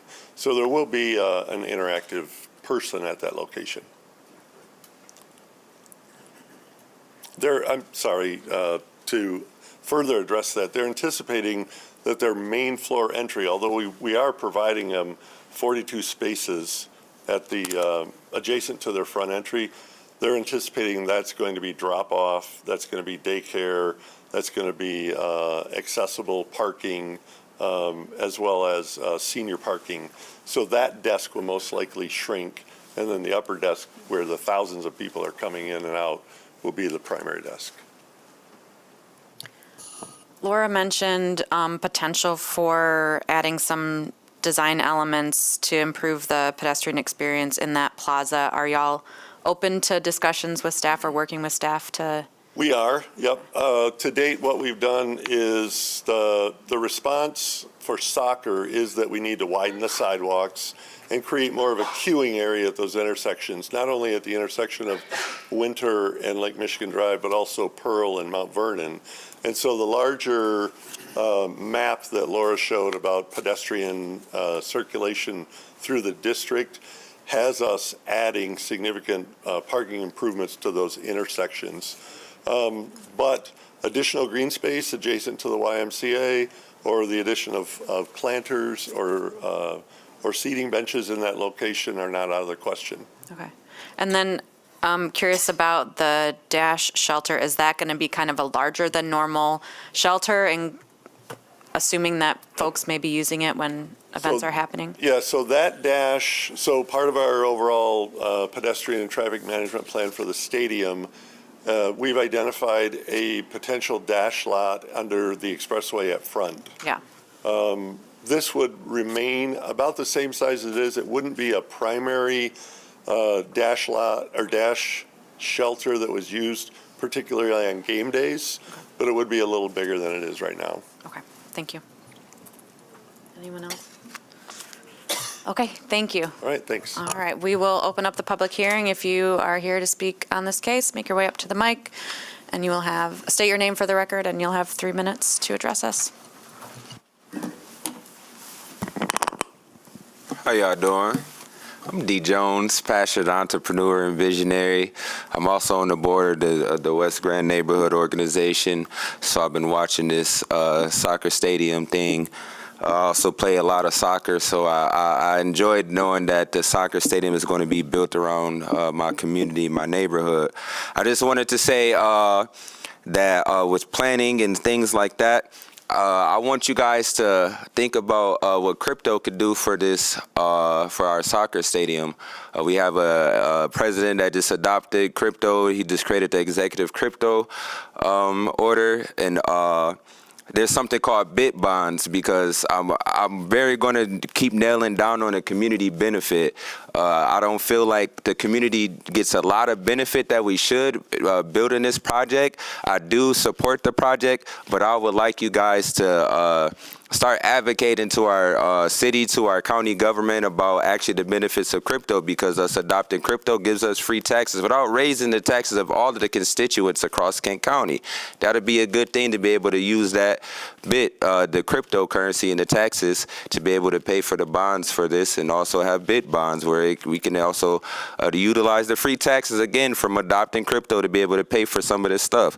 So I support this project. I don't have anything negative to say. I just really truly would like community benefits and to see the benefit of the community, because I do a lot of work that benefits the community firsthand, and I'm going to keep advocating, and I'm going to keep being relentless about the community, because I see too often that billionaires, and there's a negative connotation about billionaires, because one day I'm going to be a billionaire.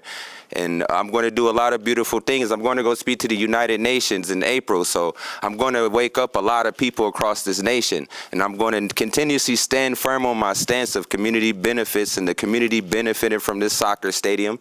And I also am helping the YMCA build some esports labs at the front entrance. So as they do change the front entrance and you have that human interaction, you'll eventually see some esports labs there. And I've spoke to Grand Action 2.0 about building some esports labs and being able to do some esports camps and having other organizations and nonprofits to utilize the soccer stadium, because I believe the community should just benefit and not the billionaires. Thank you.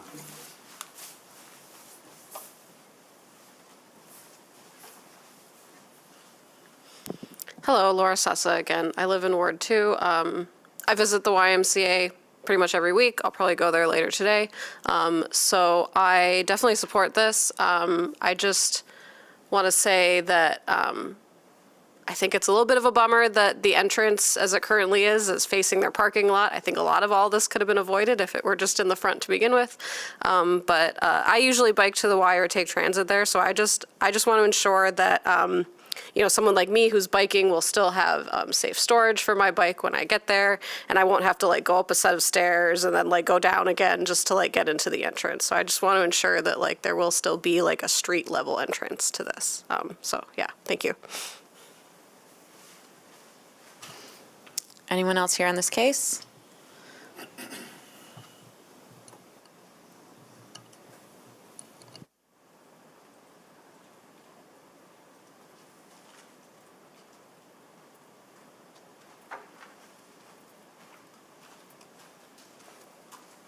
My name is James Moyer, M-O-Y-E-R. I'm a former employee of Grand Valley State University. Could we have the applicant speak to the loss of the 4 levels of utility lines that exist along that railroad? Where did they go? Thank you. We'll also note that we received a lot of written correspondence on this case as well. Okay, seeing no more folks approaching, I'll close the public hearing and ask you to come back up to address what you can. Thank you. Yeah, there will be main entry level at the street level, right?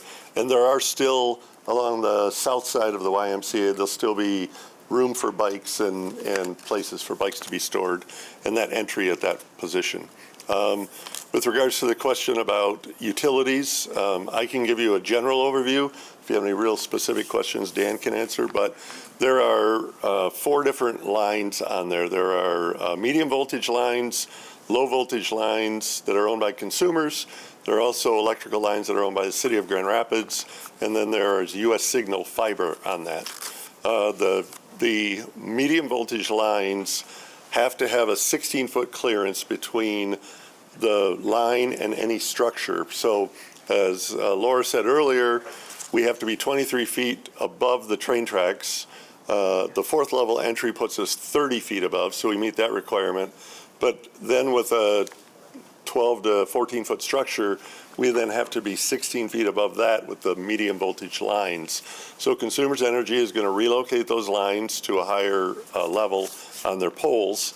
And then I believe, Dan, the U.S. Signal is going to be relocated, as well as the city power.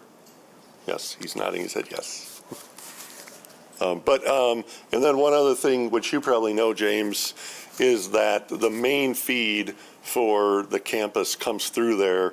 We are not impacting the main electrical feed that goes east on Pearl and then goes back through the Burger King lot there. We are not doing anything with that electrical, nor is Consumers.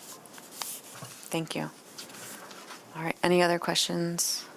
Okay, thank you. We'll move on to discussion. Commissioners.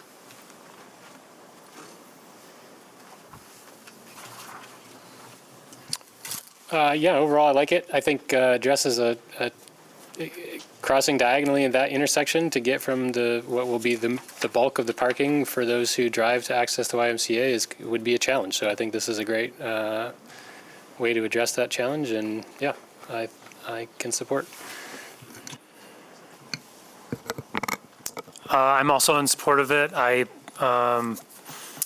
Because we just went through the Corwell Health one and we're talking about the perceived lack of creativity. I think that this is a really good example of what happens when you get rid of a surface parking lot for a higher and better use, and people working together as a community to figure out what's possible. So, I mean, we have multiple organizations involved here coming together to ensure that there is some parking available for people that are visiting the Y and or events. So I appreciate the effort that went into getting all of those parties to agree with each other and make something happen. I think when we talk about pedestrian bridges, there's some concern about taking pedestrians off from the street level. I think if you, in its current state, there's really nothing in this general vicinity for people to, there's no retail, there's nothing at the street level that we would be impacting currently. I would love to see something, but it's also not a string of elevated pathways. It's really just getting you across this intersection. So I don't think it's going to have a significant impact on pedestrian activity at the street level. Yeah, I agree completely. That was, in addition to just making sure that the operations to the Y aren't disrupted by folks not attending, not going to the Y for actual membership activities. The question was related to making sure that that on-street vibrancy that we're going to get with the soccer stadium activity isn't negatively impacted by this pedestrian bridge. So I agree. I think that this is a great solution for folks that might have mobility issues, and those that don't, because as was said, this intersection is tough to get across. So yeah, I'm in support as well. Any other comments? Would anyone like to make a motion? I'm willing to make a motion, but I think we need to talk a little bit about the design elements, a little bit of discussion around that. Yeah, I mean, my thought is I don't really know what's possible or what is practical, and so I would support just saying any and all in that. We have great staff for folks to work with, not to, I guess, put the burden on you to make sure it's awesome, but. No, that's fine. We're comfortable with it. We just want to be cognizant of ownership and what the space might hold on really busy event days. So we wanted to make sure that Planning Commission was generally supportive of us requesting or requiring more than what these current plans in front of us are showing. But if you want to concur that those types of amenities, to the extent practicable, are desired, then we will just work together to find out what can be put here to amenitize that space. Okay, is everybody comfortable with that? And I'll go ahead and make a motion. Okay. Now therefore be it resolved that the Planning Commission approves a special land use and site plan review request of Grand Action Foundation 2.0 to construct an overhead walkway spanning the intersection of Lake Michigan Drive and Winter Avenue to connect the existing GVSU parking deck and the YMCA building for the following reasons. The proposed use will be consistent with the purpose and intent of the master plan and zoning ordinance, including the zone district, because the proposed use advances the numerous goals of the 2024 Community Master Plan, including recommendations to actively support the development of transformational projects, including the soccer stadium that attract visitors and foster community pride, a strong economy 3.8.3. And coordinate land use and transportation decisions and ensure new developments maintain walkability and bikeable roadway networks with appropriate access to transit, which is balanced mobility 4.C.6. The proposed use will meet the site plan review standards of section 5.12.08.E because the proposed walkway will minimize conflict between pedestrians and street-level vehicle, railroad, and bicycle traffic. And the walkway and newly created pedestrian plaza will provide safe, convenient, and well-defined pedestrian circulation to and from the site, arranged in a manner that respects the existing and planned circulation patterns in the area. The proposed use will be compatible, harmonious, and appropriate with the character and uses of the neighborhood, adjacent properties, and the natural environment, because the proposed walkway will contribute to maintaining a compact, walkable environment, will provide a comfortable and safe pedestrian pathway with a high degree of transparency that connects areas of interest, and will be a distinct and visually interesting structure designed to contribute to the variety of dynamic building styles and characterizes the city center.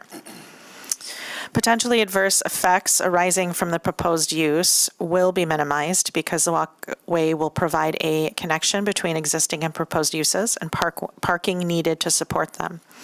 A new entrance to the YMCA will be directly connected to the walkway, facilitating use for members, and walkway supports and structures will be placed on private property outside of any clear vision areas. The proposed use will not be detrimental, hazardous, or disturbing to existing or future uses or to the public welfare because excessive noise, glare, odor, or visual clutter will not be anticipated. The proposed use will not adversely affect the walkability of the neighborhood, impair pedestrian circulation patterns, disrupt the continuity of the urban street wall, or hinder the creation of pedestrian-oriented environment, because the walkway is intended to accommodate safe and convenient pedestrian passage to the YMCA and proposed soccer stadium, and the proposed height of the walkway will provide adequate physical and visual clearance from the street and railway.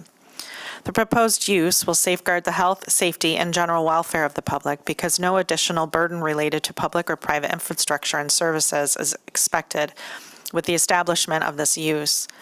The proposed use will not be detrimental to the financial stability or economic welfare of the city because the proposed use will support an existing community nonprofit organization and proposed transformational project intended to foster community pride and attract visitors.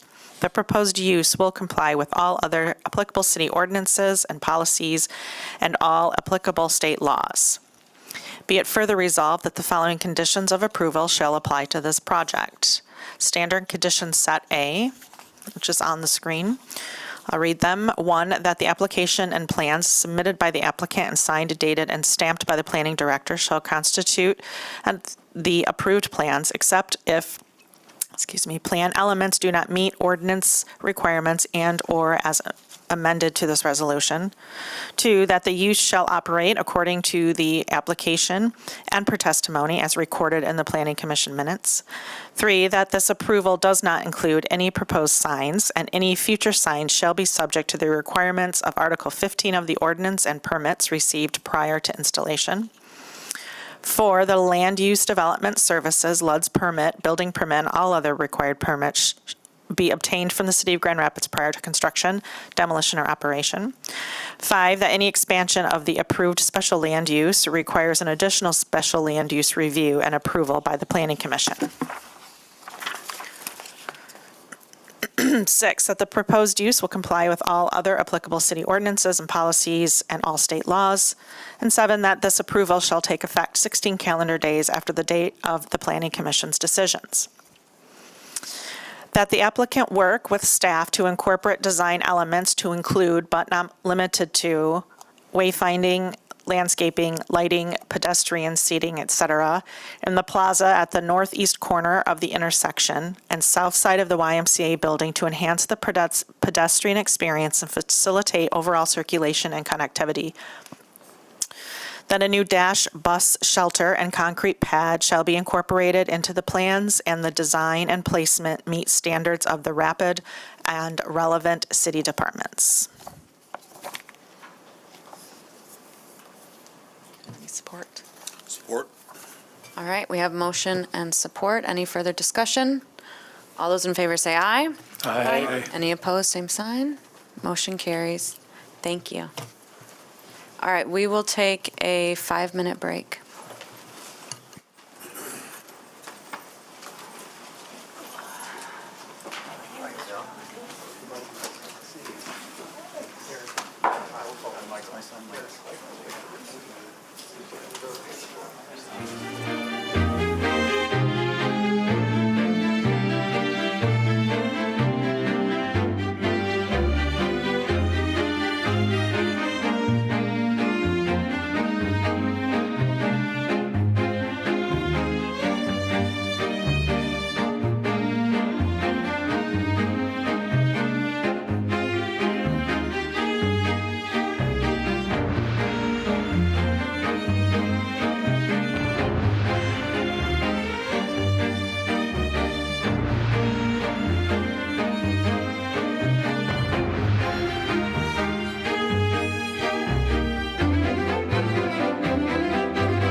All right, our next case is 217 Cesar Chavez Avenue Southwest. Laura.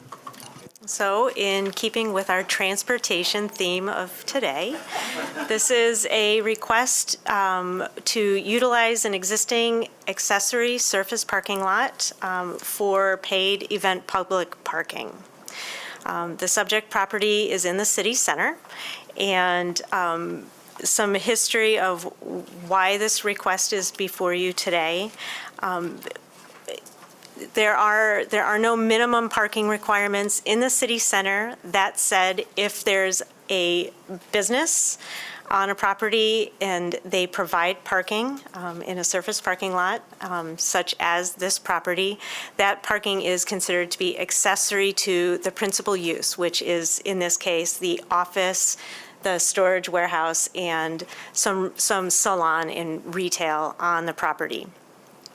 And the request before you today needs special land use approval because it is considered a second primary use. Parking that's open to the public, that's not intended to be for the users in the building on the property, is in itself a primary use. So that is why this request is before you today.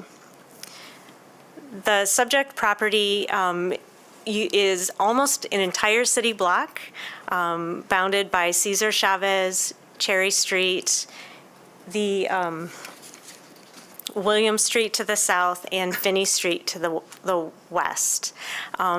There are two parcels that are not part of this subject property. One is at the northwest corner of the block.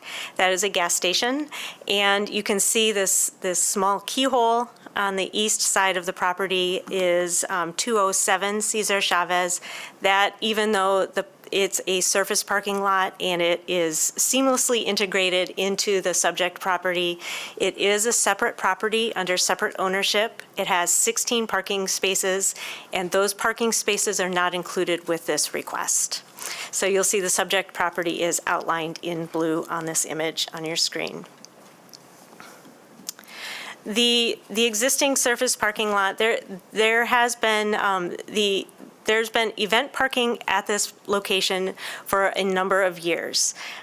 There was event parking. It was licensed as event parking, and in 2020, operations ceased, as did many operations throughout our world. And the business license for surface parking expired and was not subsequently renewed.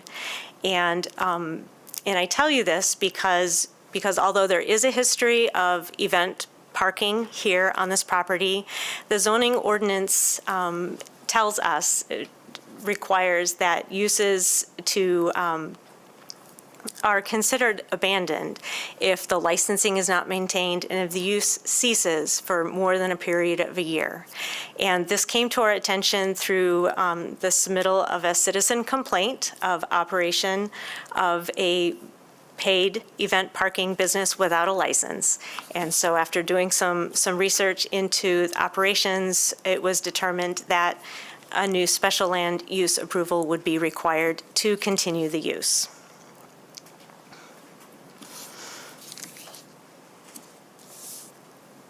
This image on your screen shows you the site layout. There are 92 parking spaces that are intended to be used for the event parking.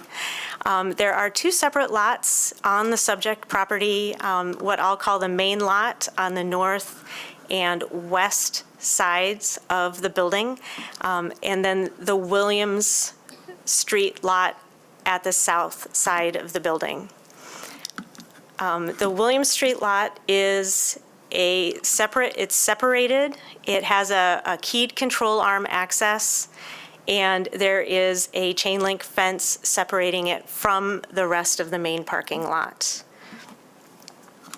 And so the intended use is that customers will enter the parking lot off of Cesar Chavez.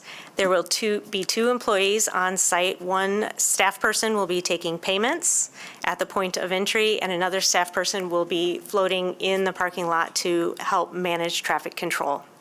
The William Street parking lot will only be utilized as overflow parking as needed. In the case that it would be used, the control arm would be lifted and traffic would be redirected to enter and exit off of that William Street entrance.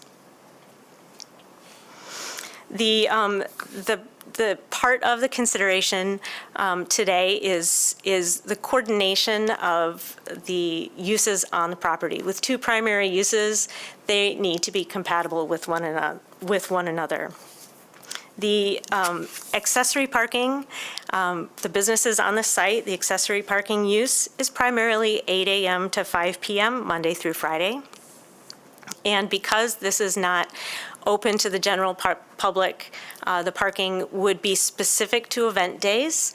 The hours of operation would be on event nights only and would be 5 p.m. to 2:30 a.m. Monday through Friday, and 6 a.m. to 2:30 a.m. Saturday to Sunday.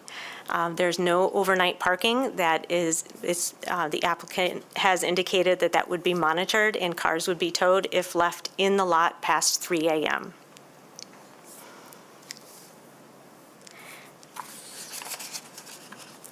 Additionally, if I can zoom out a little, the overhead view. This view might look familiar, as just west of this property is the site for the amphitheater that is currently under construction. And as a result, once the amphitheater is open and events start, there may be some changes to the traffic patterns in the area on event days. There are conversations currently happening about what that may or may not look like.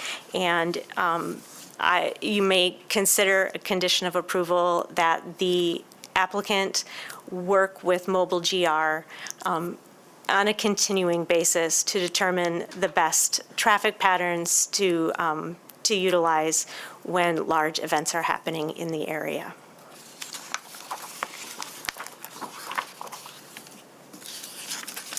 So in sum, we ask the Planning Commission to consider this request for the coordination of two primary uses on the site and the second primary use of paid event public parking.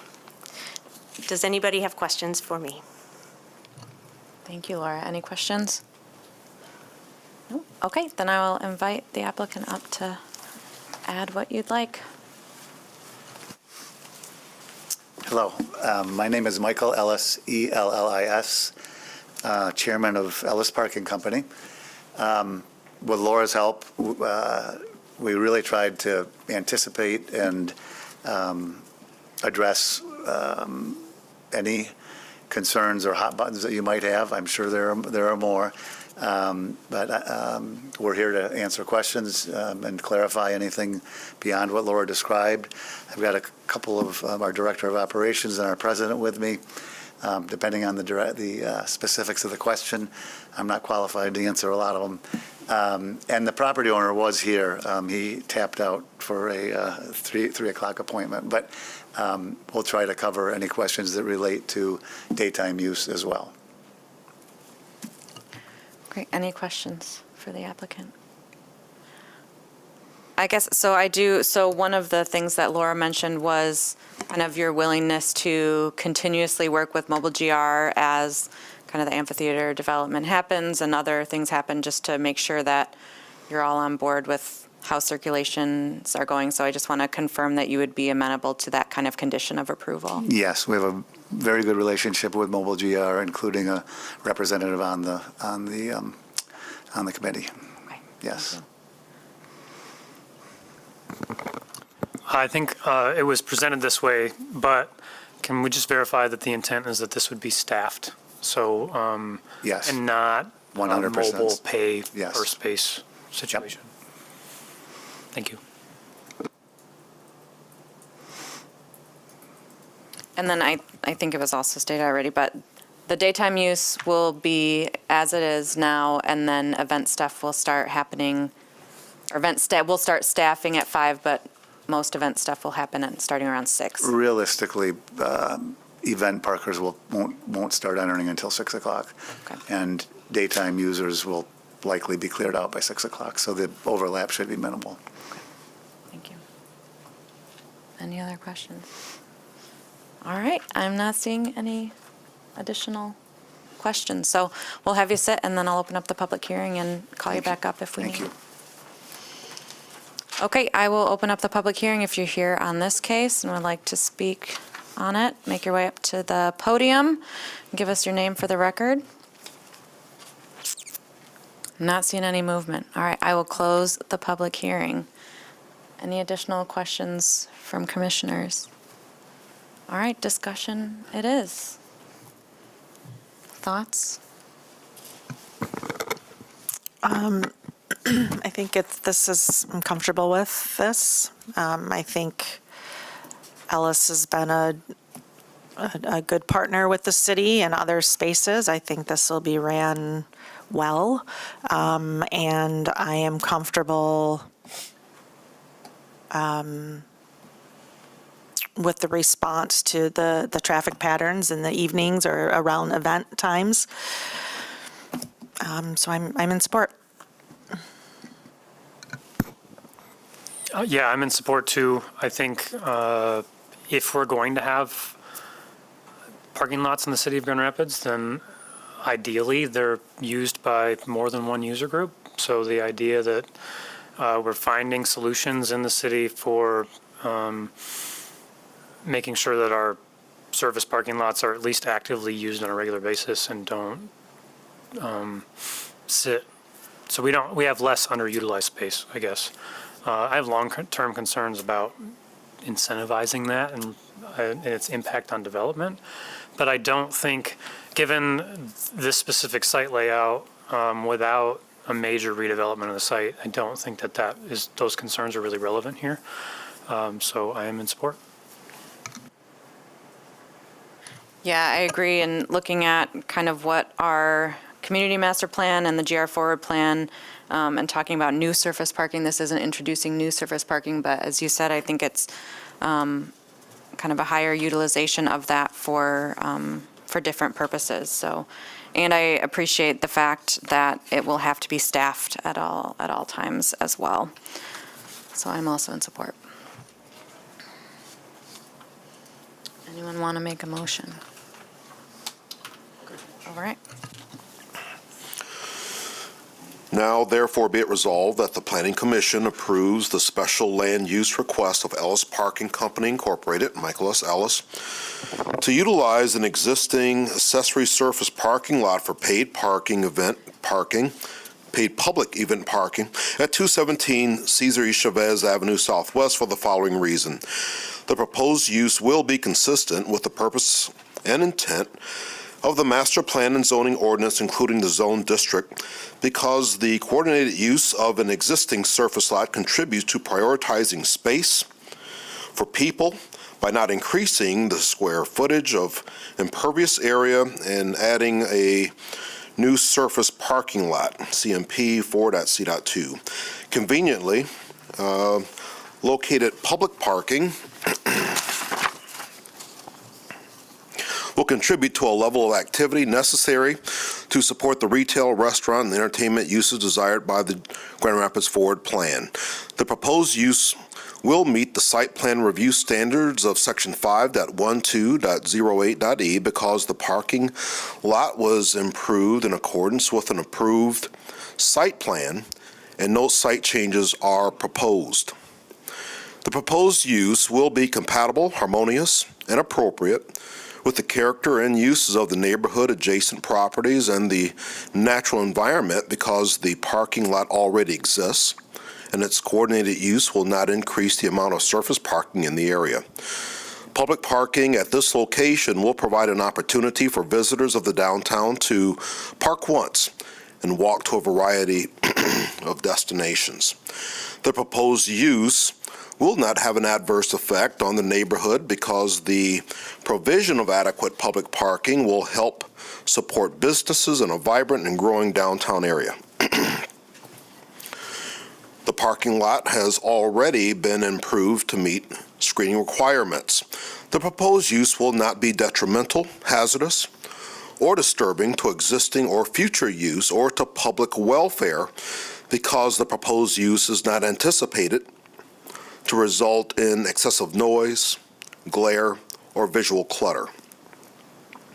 The proposed use will not adversely affect the walkability of the neighborhood, impair pedestrian circulation patterns, disrupt the continuity of urban street wall, or otherwise hinder the creation of a pedestrian-oriented environment because the people will be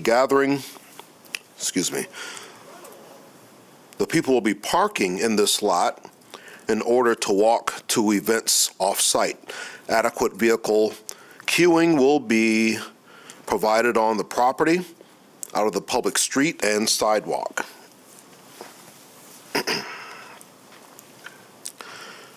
The proposed use will not be detrimental to the financial stability or the economic welfare of the city because the use will ensure the viability of the surrounding uses by creating additional public parking. The proposed use will comply with all other applicable city ordinances and policies and all applicable state laws. Through maintenance of a City of Grand Rapids parking facility license.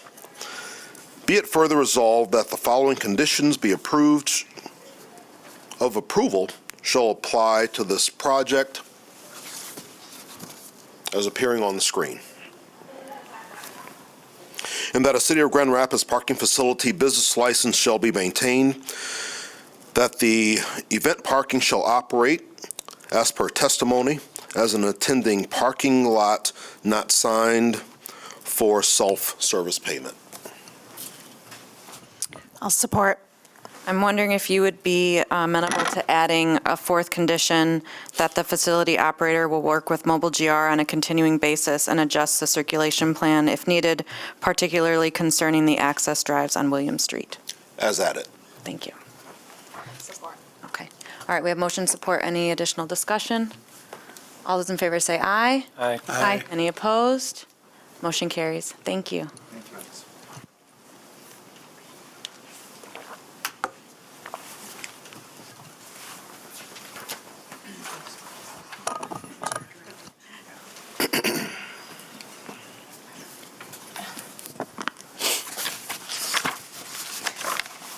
The last public hearing on the agenda is a request for an optional plan review for parking in the front yard. The subject properties are located at 427 and 449 Market Avenue Southwest. They're at the intersection of Wealthy and Market, right along the Grand River.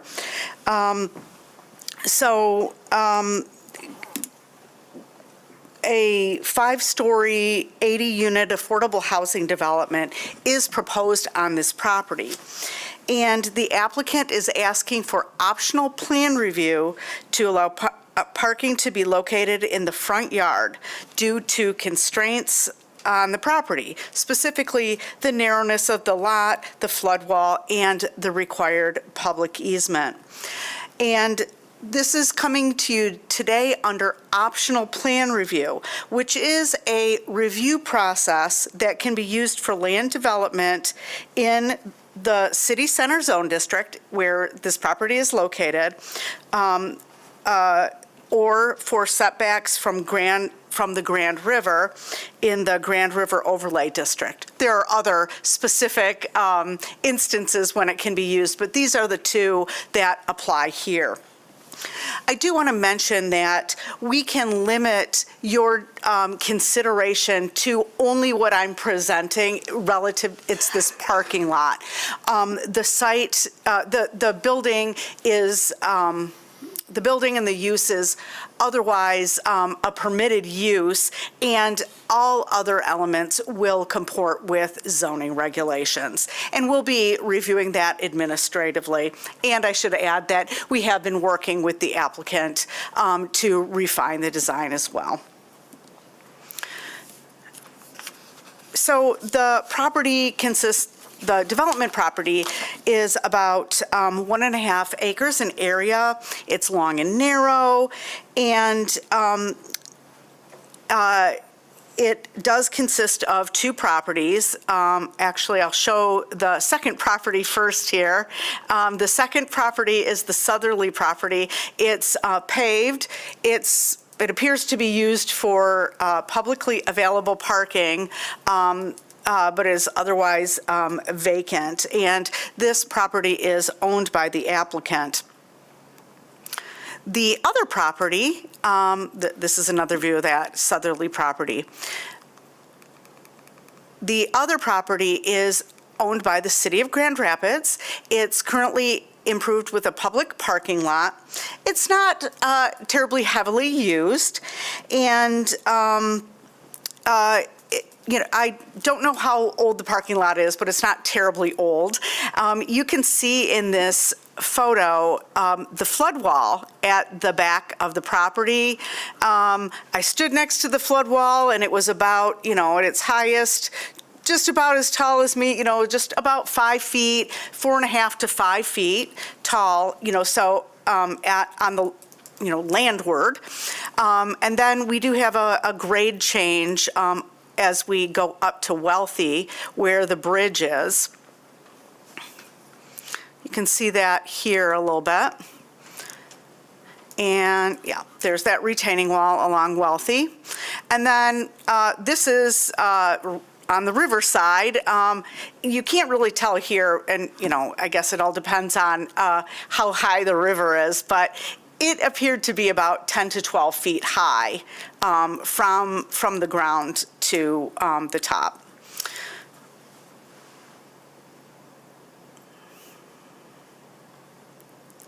So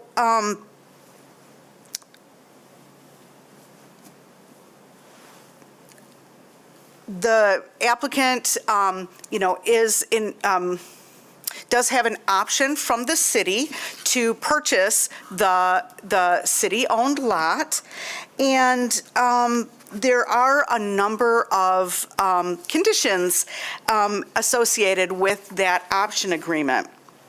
So on February 11th of this year, the City Commission adopted a resolution approving this option agreement, and it includes the following guarantees: that the project include a building of at least 5 stories with at least 75 dwelling units. At least 80% of the units shall be affordable to those earning 120% of the area median income. And of the affordable units, at least 40% must be affordable to those earning 60% AMI or below. That a public access and utility easement of 50 feet be provided along the riverside of the property, and the first 30 feet of that easement would be used for trail improvements. And finally, a public trail easement to allow pedestrian movement from Market to the proposed trail. So it's a little bit difficult to see on this slide, but right along the flood wall there's a 17-foot easement. Now, that 17-foot easement is because of what you see here. I have no idea the date of this photo, but this shows the trunk sewer line.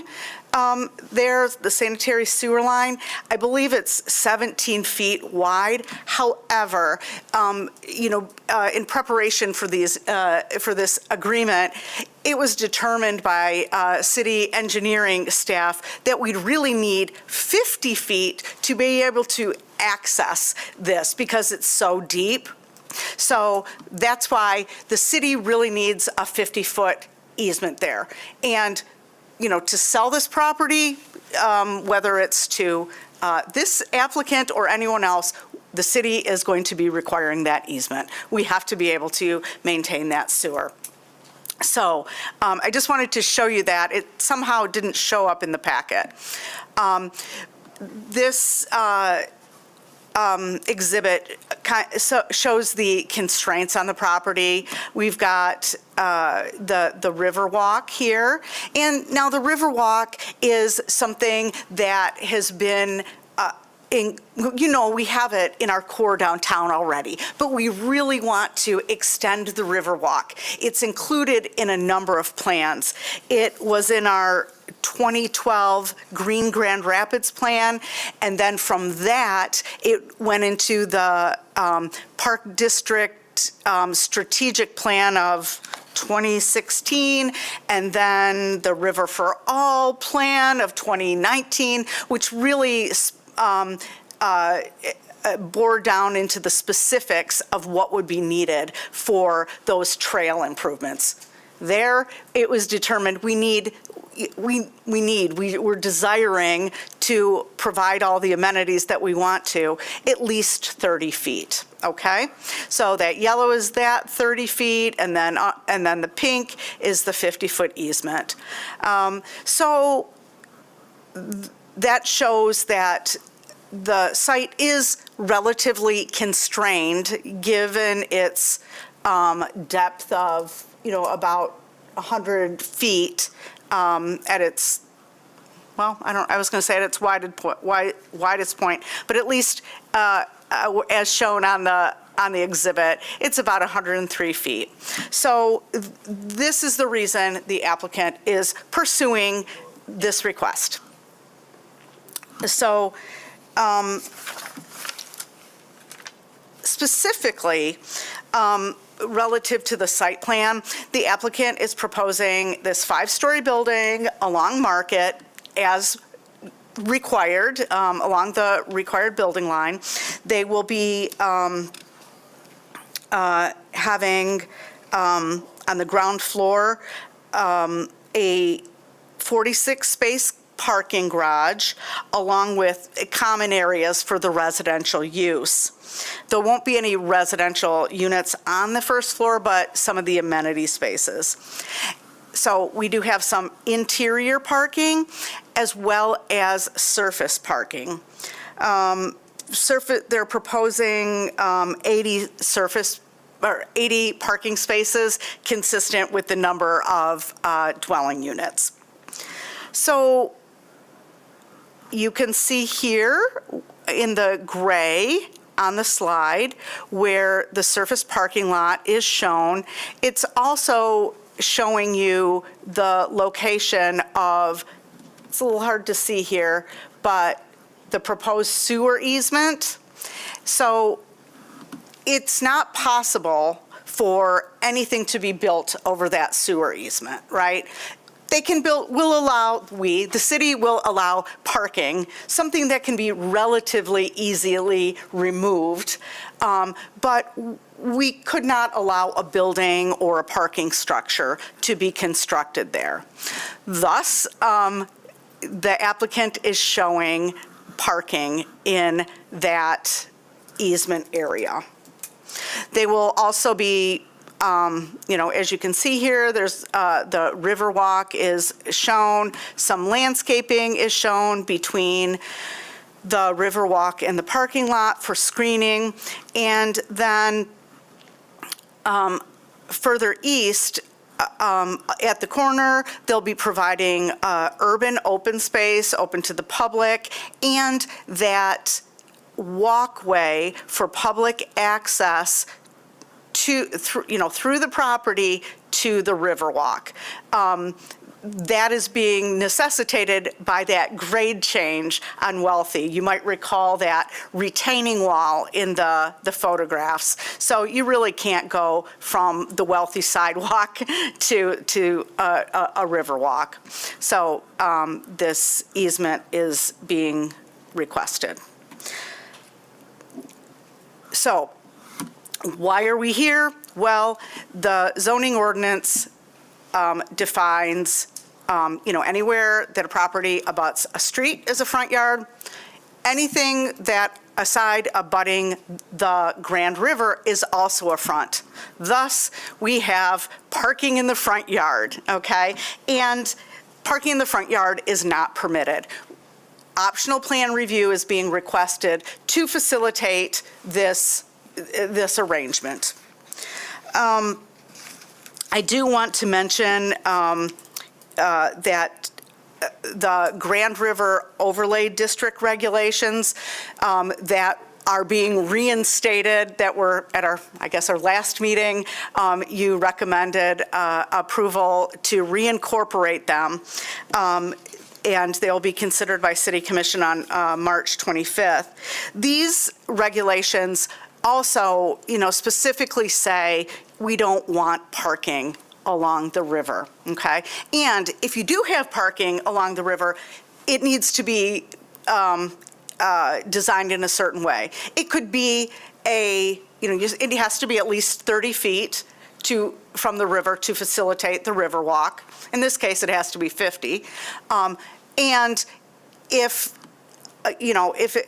it needs to be structured or have public art to mitigate, or retail, or some other kind of active use facing the river.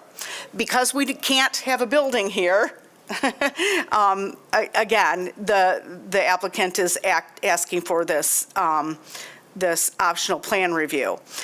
The applicant is showing conceptually landscaping in this area, which is what we would want. We might want to be a little more specific and condition approval on meeting the landscaping requirements for the landscape buffer in Article 11, and I did incorporate that as a resolution of approval. One thing that I wasn't specific about, and Kristen, you could, you might let me know or let the commission know if you think it needs to be modified. I was not suggesting with that condition that the width of this green space be modified in any way to conform to that, but at least the plant material that this have adequate plant material consistent with the requirements of our zoning ordinance buffer requirements.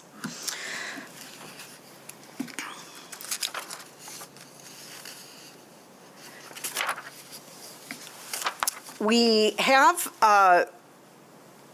received a flurry of letters of support for this, mostly from folks who acknowledge the need for housing, especially affordable housing in our community, and they are supporting this request. We also have received a letter from DGRI, Downtown Grand Rapids, Inc., which is our Downtown Development Authority, and they oppose this waiver. Their letter indicated that it doesn't comport with the GR Forward plan and other city-adopted plans. And that full letter is in the packet for you to review.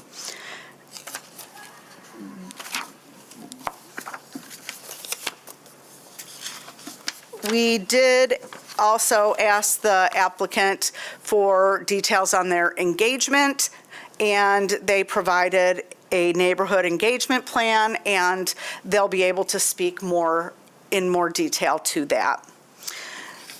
So in sum, the Planning Commission is being asked to consider whether this layout is appropriate. Whether there are, whether this is a creative application of, site planning to overcome constraints on the site, or whether, you find that it doesn't meet those criteria. And I'll be happy to answer any questions that you may have. Feel free to kick this to Planning Commission discussion after the public hearings, because that may be a more appropriate place. I'm really curious about how a building with so little active use on the main floor is approvable by right. There's almost no active use along Market.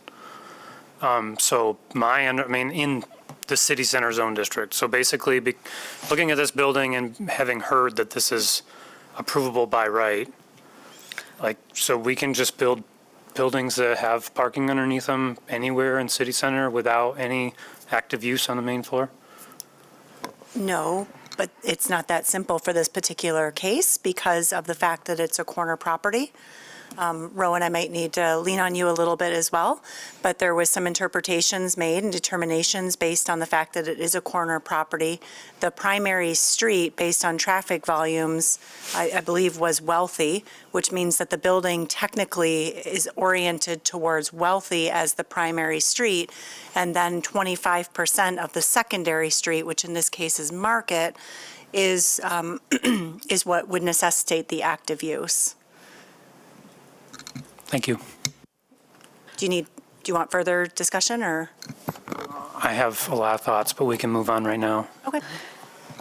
I have one question. So in other zone districts where parking is a requirement, we have applied when it's been requested to have a reduced amount of parking associated with projects like these, we've applied like an affordable housing parking reduction kind of formula. And I'm curious that if that factor were applied here, what the number of parking spaces would be with that application instead of a one-to-one? Well, that's hard to say because in the city center zone district, no parking is required. Right. So I guess if we were to assume that 80 parking spots were required and we applied the reduction, how many would be required after that? Am I saying what I'm saying making sense? Like what percentage of parking, if we were in a zone district where 80 spots were required, but we applied the reduction because it's an affordable housing project where history has shown that you don't actually need one parking spot per unit, how many would actually be required? I think that, I'll think about that. Sure. And, but I think the answer might be a little bit challenging because the parking requirements depend on the zone district, right? So.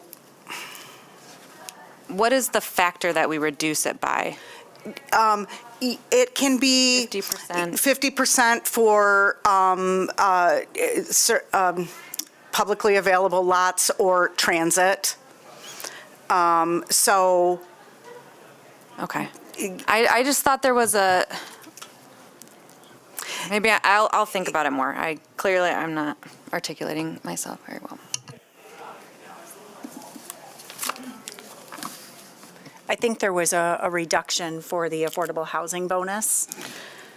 Let me take a look. Yeah. I don't remember if that was applicable in the commercial district. Yeah, I think it's a residential, and I will take a look at that too. All right, any other questions for Elizabeth? Yeah. Sorry to confuse everything. Go ahead. So there's no residential on the first floor. Is part of that decision because it's sitting right behind a potential floodplain from the river? Was that a conscious decision to avoid that? I'll have to defer to the applicant All right. for that. There are no residential units, but there are residential, there are some residential amenities here. Okay.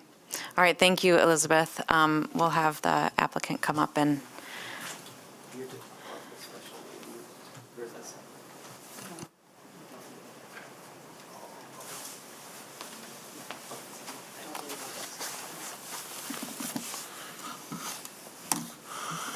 Thank you, Madam Chairman, members of the commission. For the record, my name is Phil Seibert. I live at 608 East Bluegrass Road in Mount Pleasant, Michigan. And with me today, next to me, is Jacob Horner, who's the acting director of Dwelling Place. So if I might, I'm just a couple quick comments about myself. I started in this business, believe it or not, in 1982. Says something about my age, and I'm starting to feel it. But anyways, in 1986, when the Affordable Housing Act came along, I decided to focus on affordable housing. And when that act was passed, no one knew what low-income housing tax credits were or how to really build affordable housing at that point in time. But as time progressed. I've developed many projects. I've actually developed over 30 affordable housing projects across the state, most of which I still own and operate. I've always had the long view. As a matter of fact, one of them's right here in Grand Rapids. I've always taken that view. I've got 2 sons who are in the business that I'm trying to teach the business to so that we can preserve these projects for a long time. The local projects include Hidden Creek up on Knapp Street.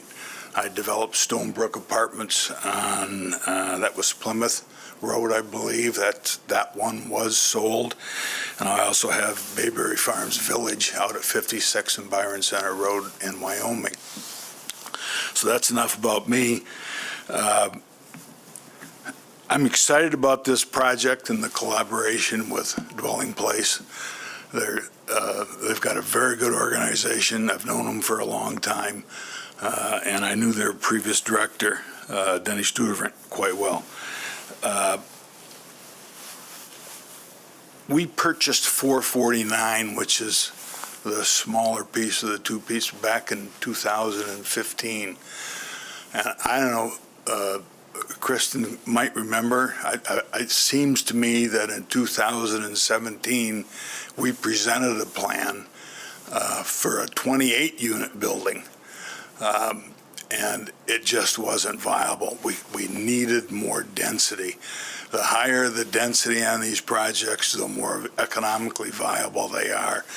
And so I recognized that at the time, and we began talking with the city. I've actually been talking with the city since 2017 about acquiring this vacant parking lot next door. And we finally got some traction on it, and here we are today. Let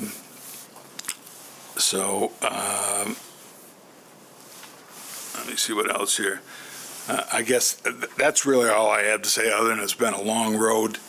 But this project, and again, I've sat on this parcel since 2015 because I believed in this site for affordable housing. And with what I see being developed in the Market Street corridor, there needs to be an element of affordable housing in that corridor, and this project can be transformative. With that, I'm going to let Jacob say a few words. Thank you. Thank you, Phil, and good afternoon. Jacob Horner, I'm the head of real estate for Dwelling Place. We've been around for 40 years, and we're the largest affordable housing provider in West Michigan. So really proud to be here today and to be working on this development. Phil came to us out of his own volition. It wasn't something that we approached him. So I think he recognized the need of having a local partner that is really close with the city and has had a long track record here. So we're really excited to be part of this development. I think it's excellent for the area. There's thousands of market rate housing units that are planned in this area, and there's no other affordable housing planned in this area. So we really think that this is a critical piece.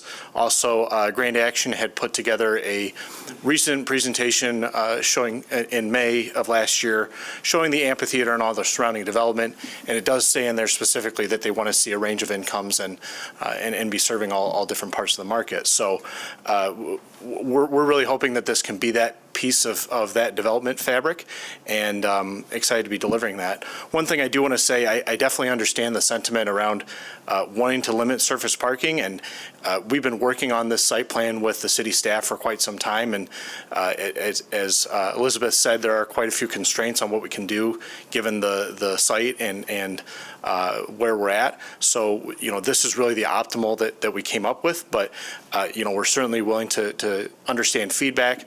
We are doing community engagement. We've already started that process, and regardless of whether or not we get an approval today, we're going to continue that process. However, we completely understand if the commission is not in a position to approve this today. We're not under the gun from a timing perspective. We're not applying April 1 for housing tax credits. We're going for a different program. So if it makes sense, we can certainly, wait on that and let our engagement process play out. We just wanted to get in front of this commission because the next 2 meetings had been canceled, and so we didn't want to wait until April 24th to bring this in front of this body. So happy to answer any questions. With me today also is Jen Schaub. She's our Director of Community Building and Engagement. I've asked her to just say a few words about our engagement process because I know there's been some questions on that. Thank you. Hi, y'all. Thank you so much for sticking with us. I know it's been a long afternoon for everyone. Just wanted to mention that Doyne Place has been in the Hartside neighborhood for 45 years now. We have been working in the Roosevelt Park neighborhood for over a decade, engaging neighbors and having conversations about downtown use. This parcel is very interesting in that it kind of sits in a place where it's not a part of any one neighborhood association. It's probably closest to Black Hills, Roosevelt Park, Hartside. They kind of all boundary it. But as of right now, it hasn't been claimed by a neighborhood association. Every once in a while, we find these little pockets of forgotten space that weren't claimed by a neighborhood association because they didn't have residential. And now that we see residential interest in this area, we're working on engaging all those neighborhood associations. So you might have noticed a late entry to the packet with J-Ban. They came out in support of the project because they see a need for affordable housing along that riverfront. As you heard, the construction on the site is somewhat limited, but it creates all of these beautiful opportunities to tie in to the park space that is being planned in the Riverwalk north of Wealthy Street. We're well aware of that project. We have sat down and talked with DGRI about what future engagement could look like to really flesh out the concepts around the resident and the outdoor plaza, how we could add artwork and create a really engaging space along the riverfront there. And just in visiting the site, you can already see where people love to kind of get down into that river space and see the view. As we were walking around the site, we popped our heads up over the wall. There's a gentleman waiting for the bus and smoking a cigarette and enjoying the view, and we had a great chat about it. So we're really excited about continuing the conversation with neighbors. I think that there's still a lot of opportunity. Even if the site plan gets approved for the buildings in the lot, the engagement around the public use spaces will continue until we get something that really reflects the values of the neighborhood. Or neighborhoods, I should say. And I personally am very excited about talking to people. We have also planned, so we're actually going out and having in-person discussions with neighborhood associations and any of their planning committees. However, we want to engage people who might have a nearby use and be interested in being future residents. And so we're planning on doing some engagement at GRCC's MTech Center and also doing some engagement at one of the local art spaces. We try to avoid restaurants that might serve alcohol and beer and look at places that are really publicly accessible and easy to access from the public. And so finding spaces that are public in this area is still a little challenging. So we're trying to come at it from all angles and make sure that we engage neighbors as much as possible in a neighborhood where neighbors are a little limited. So, yeah. Please let me know if you have any questions. Thank you. Does anyone have questions? All right, go ahead. Could you please, I think you said it was different than the traditional models, but could you please describe this was described to us as a LIHTC project, so the funding model or whatever the name for that organization is it not a 9% or a 4% deal? It is a 4%. We're not pursuing the 9%, which is the hyper competitive, and there's a application deadline for that that's very hard, April 1, that you have to have an approved site plan. And so we're going to be applying for 4% credits and other funds through MISTA, and you do not have to have, we still need to have the site plan approved, but there's no hard deadline for that April 1. Okay, thank you. You're welcome. Jacob, how many units will this be? And some of the literature and some of the application stuff talks about some of it being affordable, some of it not. How many units are anticipated to be in that 4% project? So right now we have a pro forma that's showing 80 apartment units, but that is a mix of 1 and 2 bedroom apartments. That's also with a 5-story building. We are looking at potentially going up to 6 stories and adding more units, but we're still trying to optimize how that's going to work from a financing standpoint. I can tell you that if we move forward with the 80-unit project, we anticipate that 100% of that would be affordable to persons making 80% or below. But if we add more units, we may, that may go up to 120%. So, however, I will just say that we're still in the process of working through that, and that's why the approval that we have in the option agreement has some flexibility in it. Okay, and then just a couple more quick things. The active use that's identified in the front of the building, how do you envision that playing out? So maybe we have our architect here, Eric Maring. I don't know, Eric, if you want to talk about kind of what we have with the plaza there and the vision for that. Yes, thank you. I'm Eric Maring with Hooker Young Architects Engineers. 665 Seward is our office. Yeah, you can see that we haven't really specifically designed that space yet. I think we don't have a lot of other common space in the building. We are planning for some kind of more rooftop terrace space on that kind of north side, knowing that the amphitheater project's going right across the street and just being able to engage that. We are looking at, that front being kind of a two-story space, probably more of a loungy type, hotel lobby-ish, workspace. But I think that's part of the engagement, right, is to figure out what makes sense to put on that ground floor. We obviously have some utility space that's got to go down there, probably bike storage that's got to go down there to meet the requirements. So yeah, we've kind of left it purposefully ambiguous for now, knowing that we need input from a lot of different people. So is there a possibility that it's a retail space that's a commercial separate from the development? Not at this time. Okay, thank you. If the number of parking spots were not required to be one-to-one, would you need that many parking spaces?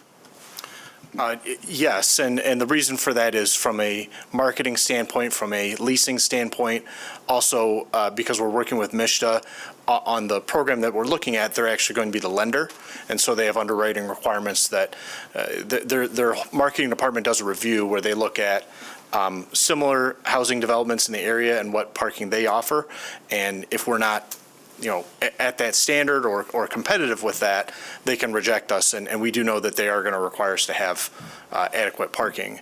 Also, just as part of the ownership, we have to develop, own, and operate this for a very long period of time, and so we also see that need and would not feel comfortable if we did not have adequate parking in taking the risk and the long-term effort that's required to operate this and operate it effectively without having that. There are projects, LIHTC projects in the city of Grand Rapids that do not have one-to-one parking, some of which the dwelling place is a partner in, and some of which I believe that Mr. Seibert is a partner in. Those are fully occupied, operate just fine. What is it that's different about this one that creates that need?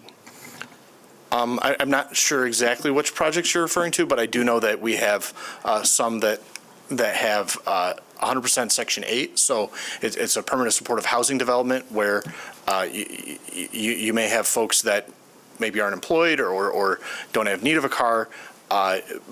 This is targeted a little bit differently where it's not permanent supportive housing, so I think the need is different. Also, I would just say, we're not right in the middle of the downtown core here. We are kind of a little bit further out. Yep. Where there isn't other parking structures or other avenues available for that. So, Phil, I don't know if there's anything else you want to say on the parking need.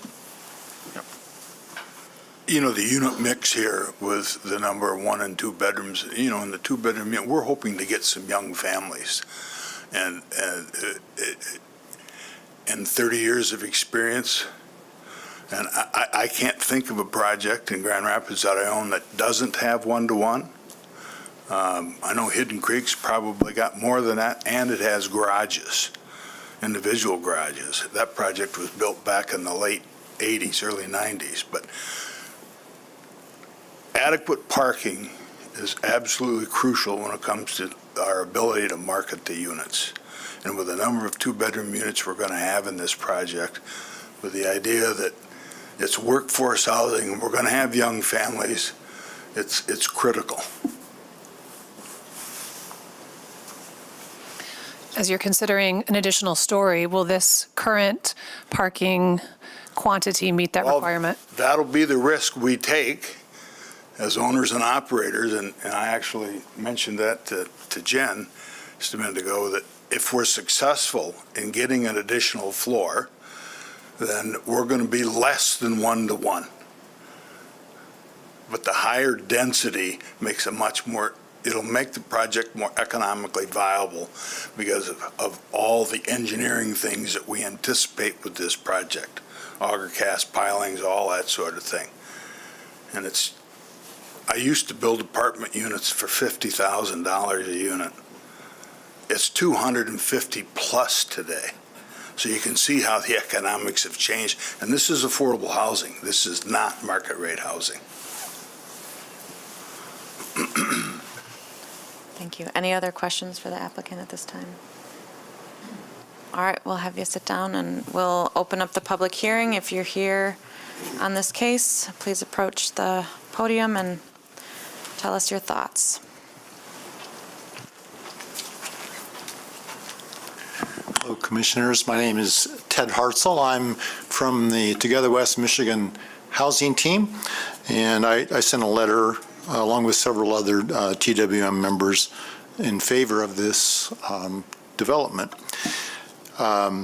Thinking about all the parking conversation I've heard today, I can say that this might be one case where the exception proves the rule, that maybe this is the case that warrants because of the importance of providing affordable housing for a section of our city that is has acute needs and has a hard time affording what many of us are fortunate to have. So, and I just feel really good about what I've seen about Dwelling Place, and it's working with the city, wanting to accommodate and do things to make this happen. And certainly, Mr. Seibert seems to have a few years under his belt and more than a few projects. So I just am here to say yes, yes, yes to the whole idea of trying to find a way to make this development happen. Thank you.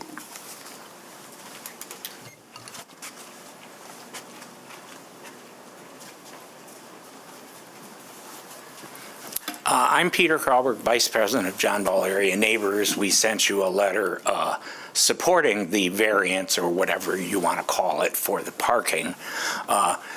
Affordable housing has always been one of our aims in this area, and we are directly across the river from this property. And we are very familiar and have thought a lot about this area. Our experience has been that housing needs a lot of parking. Those cars sit there for long periods of time, and they're going to use up a lot of space. And housing projects that don't have one-to-one spill over into our neighborhoods and take up on-street parking, which in many of our neighborhoods, they don't have any off-street parking for the houses at all. So we have been pushing in all of these developments that adequate parking be provided in developments. So this one actually checks our box off by having one-to-one. And I think it would be, but this also doesn't have a neighborhood of, small streets where people can park on. So they don't have any other options. There's not on-street parking anywhere near this thing. So I would strongly urge you to allow them to have at least one-to-one parking. So, thanks. All right, anyone else? Okay, I will close the public hearing. Anything further from you all? No? Okay, commissioners. I wouldn't, if it's okay, I wouldn't mind just noting that, that this plan was not the first or even, I think, the second iteration that we have seen at a staff level.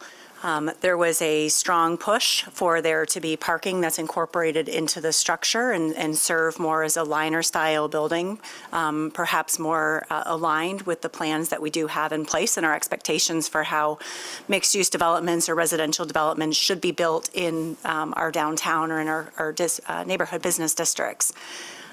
But then, as we looked at the actual site constraints that apply to this property, the need for the 50-foot easement, the inability to build over much of that, inability to build a structure, over that, the inability to provide a ramp that connects out to Wealthy because of the proximity and the angle of the intersection.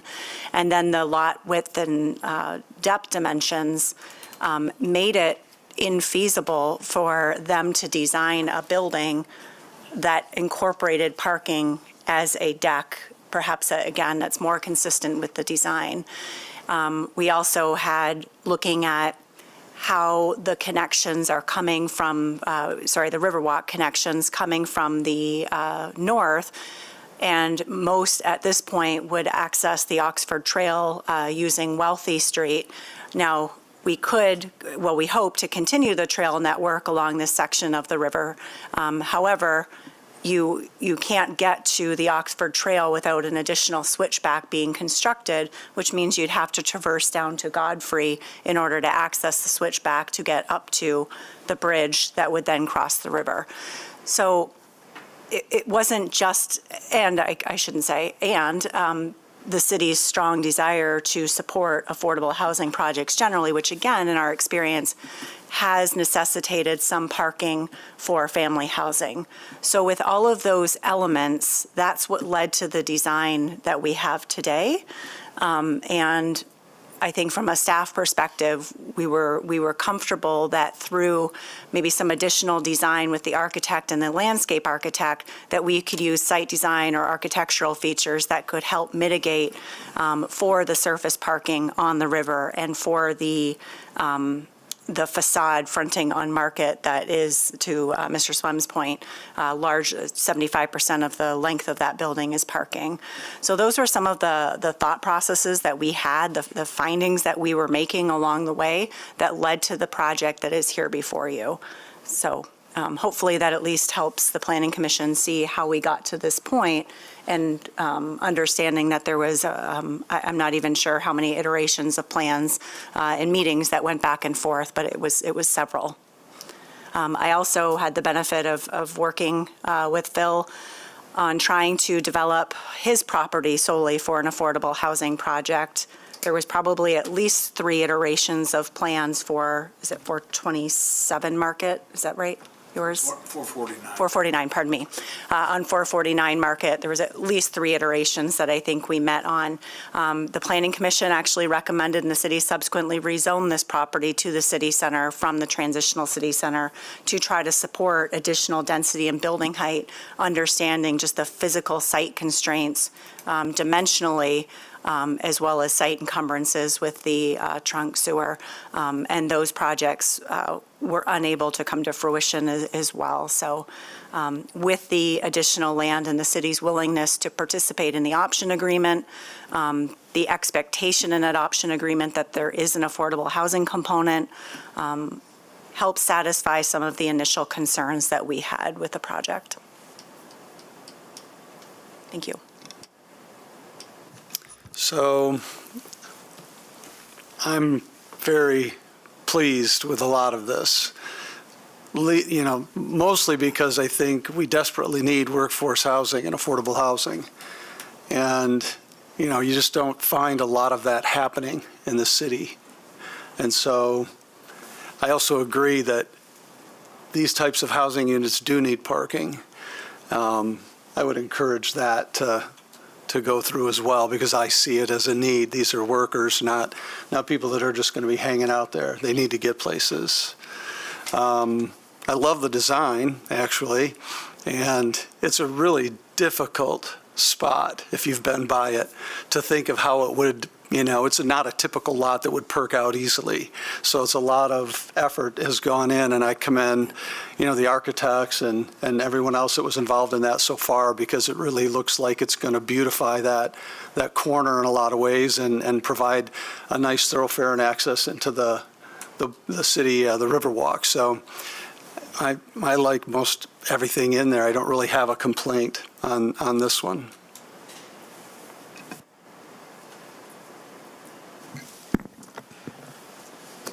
So I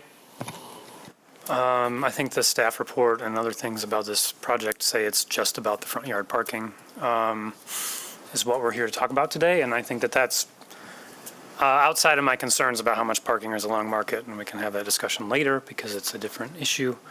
sort of. So this to me isn't about affordable housing. Affordable housing, absolutely want it.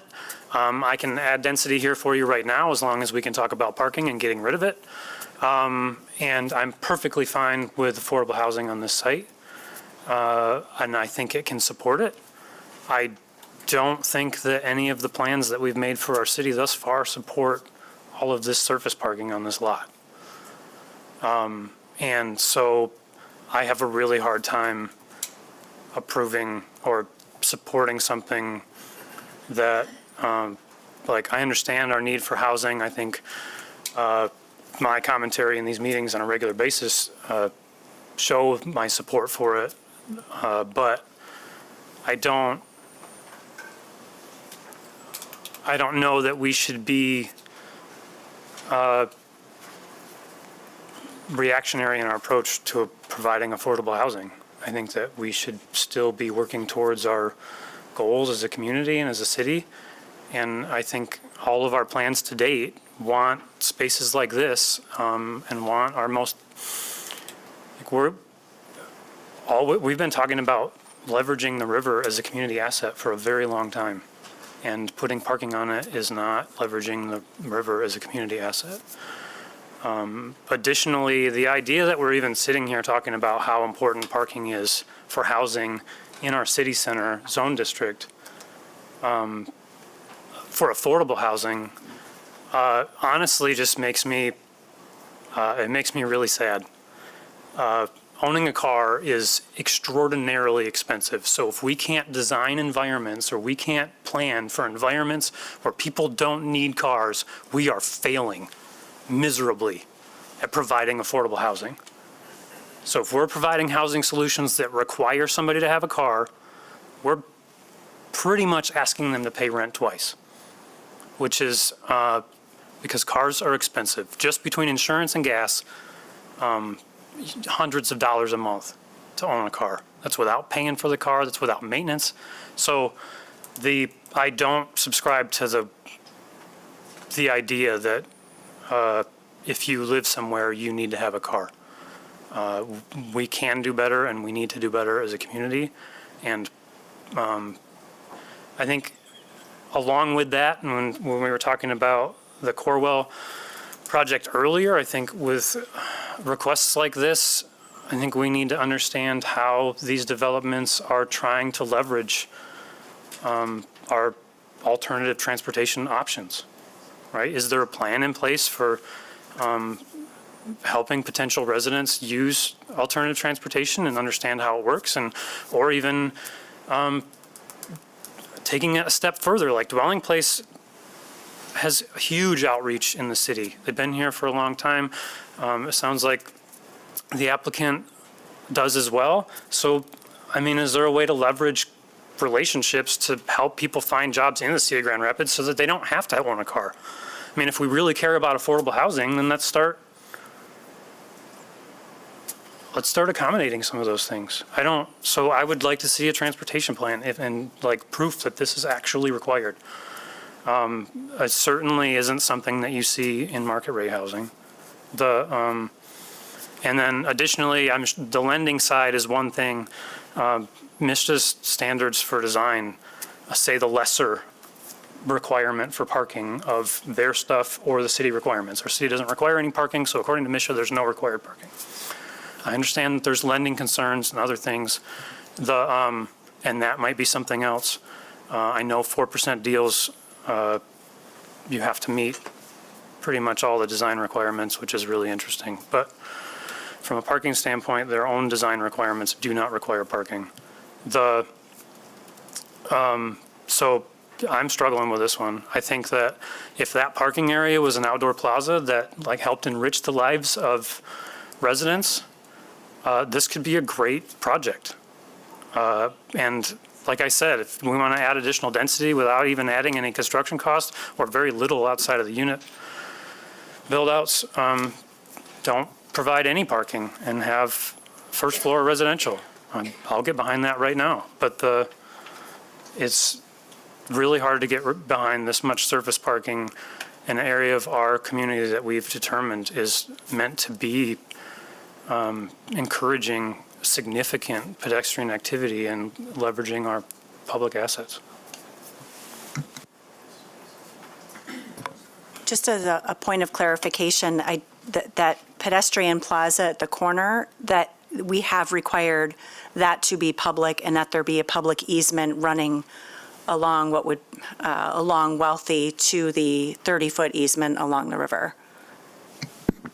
Yeah, I understand. Okay. I was just saying that the parking area that we're talking about today Oh, I see. I misunderstood. would make an incredible outdoor space for residents. I understand that there's design limitations with regard to being able to construct structures. So I misunderstood the part of the site you were discussing. I'm sorry. But I think that there's an incredible opportunity to provide an amenity for low-income residents that would be amazing, honestly, that most people in the city don't have access to. So I think the site has incredible opportunities for this project or a project like it, but I think that the parking is a major hurdle, and I don't know that I can get behind it. Originally, I had a question up on the River Walk front, but we just cleared that up. And for these parking spaces in particular, the push is to have them, as I understand it, because in order to secure funding at that 4%, this is the amount of parking that they need, right? Basically, is what has been presented to us. And so I would like to think that if that wasn't a requirement, that they would be open to less parking. Would you? I don't want to speak for you, but Do you want? yeah, Ron, please, to address I'm that? asking. Yeah, if that wasn't a requirement, would you be open to less parking here, or would you still want to move? So just to clarify, MSHDA has several different departments that have to sign off on a deal. And so there's design requirements, but there's also a marketing review. And so the marketing department looks at all the amenities we have, including parking, and it looks at our competition. So it looks at other developments in the area where a renter might go. And so if we don't have adequate parking and our competition does, MSHDA is not going to approve us because they're going to say that you're not going to be able to get the rents that you're projecting. You're not going to be able to get keep the units full because you're going to be behind the rest of your competition. And so that is So that's our your requirement. opinion. That's your opinion. That's not something that MSHDA said. MSHDA said that they wouldn't approve you if you don't have this parking. I mean, we haven't applied yet we haven't formally given our application to MSHDA, so we haven't started that process. Okay. But we've all been through it a number of times, and we've had developments rejected or had to go back to the drawing board because we weren't marketable, whether it's for parking or maybe we didn't have, we're charging too high of rent, so they do look at that pretty strongly. But as I said before, though, as an owner, even if the requirement wasn't strictly there, it's a significant risk to us to build something that doesn't have parking because we don't know whether or not we can market that. And so I think we'd have to know exactly what we're talking about here. If we're saying zero parking, that I just know that that's a non-starter. Whether we could reduce it a little bit, that I don't know. I think this is not I think we'd have to look at that a little bit more closely, but we definitely understand the desire to have as little parking as we need, and we don't want to have that either. I mean, we don't want the parking doesn't really generate any revenue for the project, and yeah, we'd love to have the outdoor space available for amenities. So we're not putting it there because it's something that we choose to have because we'd like to have it. It's there because we need it. It's just our judgment, and also knowing what the process is going to be with MSHDA, we're going to hit a wall if we go in there with a deal without enough parking. Got you. Okay, So that clears it up for me. That makes sense. Can Yeah. I add something to that? Is that okay? Yeah. Yeah, I would say that one of the other things that I have noticed about our buildings that have 2 units in the downtown is that we have several that have on-site parking as part of the building structure, right? So the building's in the front, parking's in the back, and those are easy to rent. We have one building that is a beautiful building. It's historic, it's gorgeous on the outside. It has 2 bedrooms, and we continuously try and rent it to families, and it has no parking, and it's very difficult to rent. So the curb appeal, the interior building, gorgeous, very difficult to rent for families. Sometimes we're able to rent to roommates, but we really want to attract families.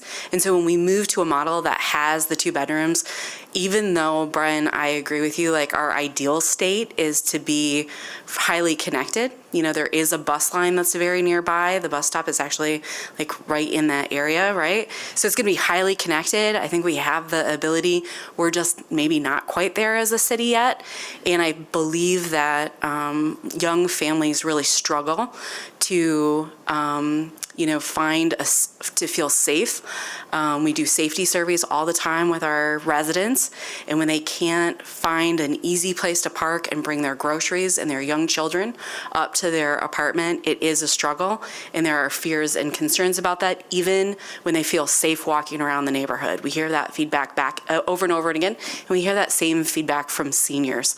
So just wanted to bring that into the conversation because I do think we have some evidence of that in the near neighborhood at other units and other buildings. So the ideal state, of course, is to reduce that, but the reality for families is often they need that on-site amenity.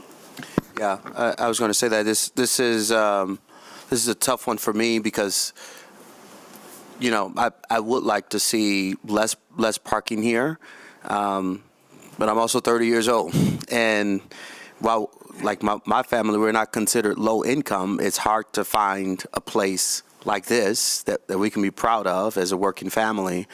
And to my fellow commissioner's point about cars, yes, they're very expensive. And if I can go back, I would have made a different decision. But, you know, for families in this predicament, you already have it. Right? You have it. And so using it is kind of the only option at this point. So, yeah. I'm back and forth with it. I'm leaning more towards yes, because I think this is needed. The parking lot does not cover the necessary areas that the city says that it needs to access, and for the sewer easement and all of that kind of good stuff. There's still room for the river walk there as well. And yeah, you guys are dealing with reality against desire, and I can definitely understand that. So. 2 things. First, I think it's a smart design, considering just the limited space that's available. Secondly, I think we have to be careful if our assumption is that fewer parking equates to fewer vehicles. If there's a family, a young family, particularly in these 2 bedrooms, if there's not adequate parking on site, then that second vehicle is going to be moved elsewhere. And as I look at this design and the site map here, there's no on-street parking. There's really isn't any space for a loading zone, as you make mention of taking groceries inside, or just if you're dropping off a senior or what have you.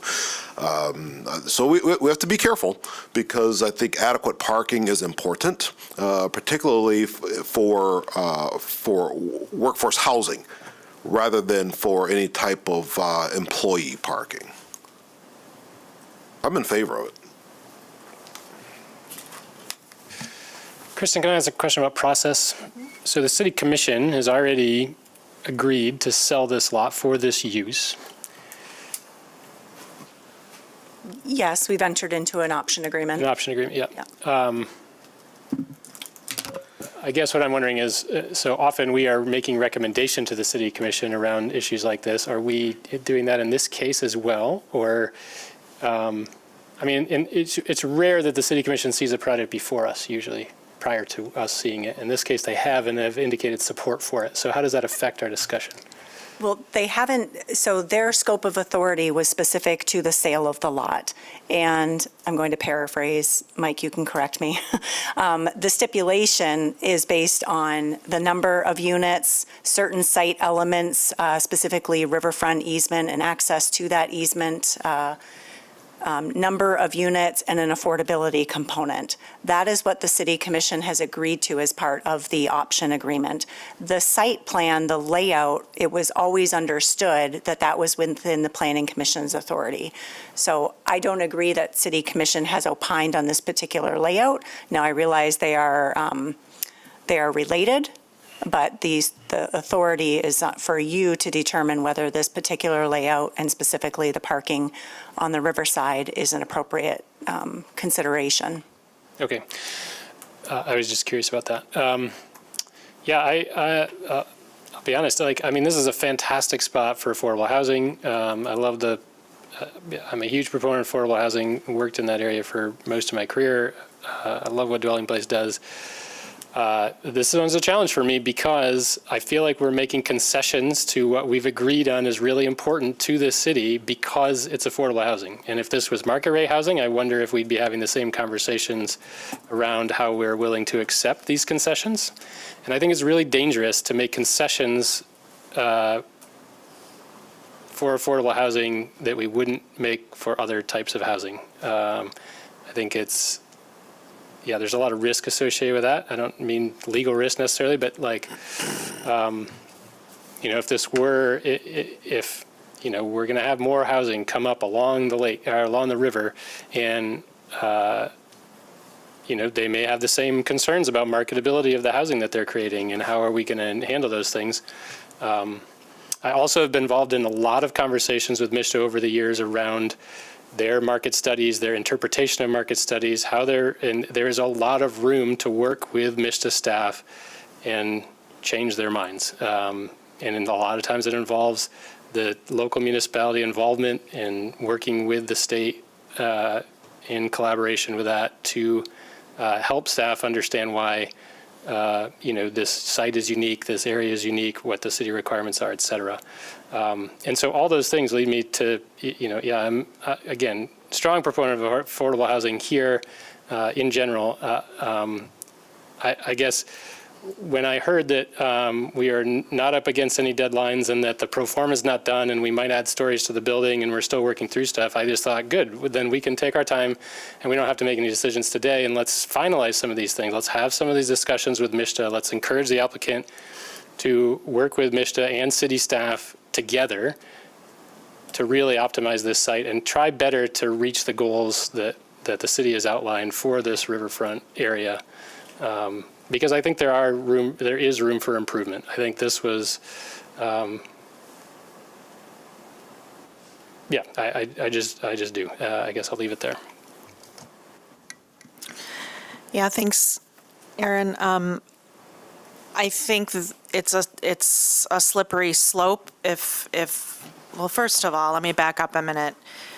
As a city, we have pulled together a lot of really great plans and concepts and how we want our riverfront to look and be accessible for everybody.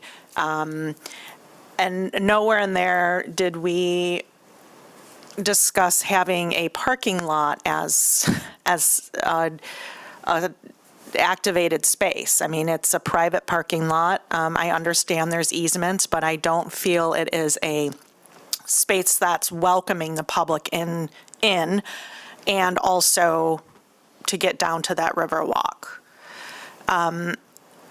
If it was a larger green space, I would be much more comfortable with it.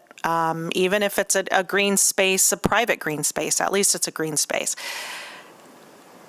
If there was retail involved here where the more public is engaging in this space, I might feel a little bit differently, although I don't want the parking lot there. I am just not comfortable with that. And if we say it's okay here as we continue that movement down Market, and we know it's going to happen, are we going to end up with apartment building after apartment building with black surface parking lots, and that is going against everything that we as a city has been trying to get away from? So I would love to see continued diverse housing stock for, for all people to be able to access here. But there's got to be a better way than throwing a parking lot next to a building right along our river's edge. That's where I'm at. Yeah, this is the opinion that I share. So it is very, I will say, even painful to say anything against affordable housing because I'm so keenly aware of the demand and am 1,000% behind the proposed use of the building. But I had wrote down, I'm concerned about precedents, as most riverfront properties seem to have constrained sites. And this is in direct conflict with the GR Forward plan. So I'm just concerned about what will happen if we approve this one and then the next one comes around. We also just tabled this discussion a few hours ago, right? And said things like community engagement matter. And knowing that we have some time, I would just love to see what develops, just like Aaron said, over the next couple of months, and if we can find our way to a better solution for this site, but still hopefully see affordable housing move forward here. Yeah, I don't think I could say it better than what's already been said around this table. I guess just in addition, I just want to encourage us to pull the Band-Aid off. You know, we have talked over and over about having development that encourages folks not just to have a private vehicle. We've talked about the expense of a private vehicle, and that doesn't even cover all the issues that come up with vehicle use. But we need to actually do it and not make exceptions. And I want affordable housing here. I want housing here. I am, as others have said, 100% behind this project, and I want it to work. And so if tabling it so that the city can put support with MISTA or however that works, like to convince them that this does not have to look this way, or be the site designed this way and be successful, I think that would be great. Because I want to see it happen, but I think this amount of parking in this zone district, as close to other parts of the city and development and amenities, not to even go where we're going against the entire plan for the riverfront. Yeah, I just think we need more time with this. I just want to affirm what you said, too, that I do think this commission is going to have to get comfortable being uncomfortable, because every case that comes forward has a rationale as to why parking matters. And then what good was any of the work that you all have done far before me to say, hey, we're going to take a stand. And, the city, in order to change, is going to have to grow a little uncomfortable with their not having the same access downtown with parking, my opinion at least. Yeah, if I can echo that, I completely agree with the sentiment that, we got to rip the Band-Aid off. I do have just a little bit of reservation ripping the Band-Aid off for working folks. So call me biased, I'm okay with that. But if this was, I won't say that. Anyways, for working folks and in situations like this, I have a hard time ripping the Band-Aid off. I would agree 100% in favor of tabling, and hopefully the city can work with the applicants and, I don't know, talk to the powers that be. Let me know if you need my picket sign. I got extras. To figure out how we can do this and get this to where maybe all of this parking is not needed. And in the event that there is just no way that MISHA would allow this to go through, and it puts this project in jeopardy, then I'm still in favor of approving as submitted. Yeah, I think for the benefit of my fellow commissioners and the applicant, I will say I'm not inherently opposed to the parking in its location. It's not ideal, but this site leads to, as we move down Market, many other very, very unattractive, really, really hard to develop site. So this is a unique site, and it has a 5-foot concrete wall that over it is a 15 to 20 foot drop down into basically, a flood zone. It is, it can be beautified. I think I will echo some other comments. It is a privilege to not own a car and not have a car at your place of residence as well, right? And so I'm aware of that, and I think, so I guess I wanted to say I'm not inherently opposed to the parking. I just think there are more steps to be taken. Neighborhood engagement, the engagement plan that's been laid out is fantastic, and I don't think we know where that will take this design, and I think that we need to let that have a chance to affect it. I think there's opportunity with MSHDA. I would, you guys know this as well as anybody, but don't just accept what they say at face value. They are a political organization that can be worked on to adjust if necessary, and I think there are better opportunities for improvement here. I am certain you're going to come back and it's going to have some parking on the river. I would love to see more of a buffer between that parking and the walkway, for instance, rather than the 24 inches or whatever's shown there. So there's a few things of improvement that I think we have time for, and that I would encourage you to work towards. Okay, does anyone have a motion?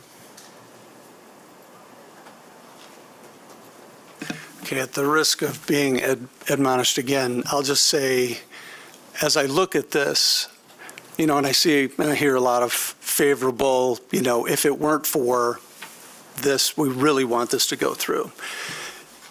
I hear risk in some of the statements, okay? So if it is determined that we're just not going to move towards a project here that has parking on the river, then does that automatically force a project in this space out of an affordable housing? Because it's got to be market rate in order to be affordability, right? And I look at it and I see this weird shaped lot, and there is a road that goes through there that is half of that black space is the road to get access to the parking underneath the building. So then what? If you take away the road, are you considering that, hey, we're going to make people try and get in and out of the underneath the building from Market, which has got no parking, no buffers, high speed? And I look at it and I think, that's a risk too, because then you're asking for a complete redesign of what they've put down here. And part of me also looks at this and sees this not as riverfront. It's not really at the water's edge. It's at the edge of a really lousy looking, built up area with a bunch of trees that might be able to be beautified, but I don't even know if that's in the budget, from your group to go to the other side of the wall and maintain something on the river, so to speak. But it seems to me kind of almost like a transitionary area to get to the waterfront. You're going past this very busy corner, you're getting past that tree section that's not really on the waterfront, and then you're getting to the waterfront beyond the building. So I don't know. I tend to focus in my job a lot on the risk if we don't make a decision. And I hear and I'm all about mobility and reducing cars and reducing lots, but I don't want to ignore the possible risk that it kills a project because of a handful of parking spaces and a road to access the underbuilding parking. Yeah, and I think for me, it's reflected. It's a mirror of the Corwell conversation. I'm just not convinced yet.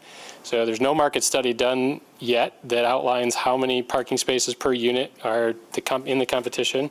There's no conversations yet with MSHDA about whether or not there's any opportunity to adjust. There's not even a pro forma yet or an anticipated number of units yet. So I think once we get through that, I think we can much easier. At least for me, I would be much more comfortable approving. Even this potentially, if that's what the process proves is necessary.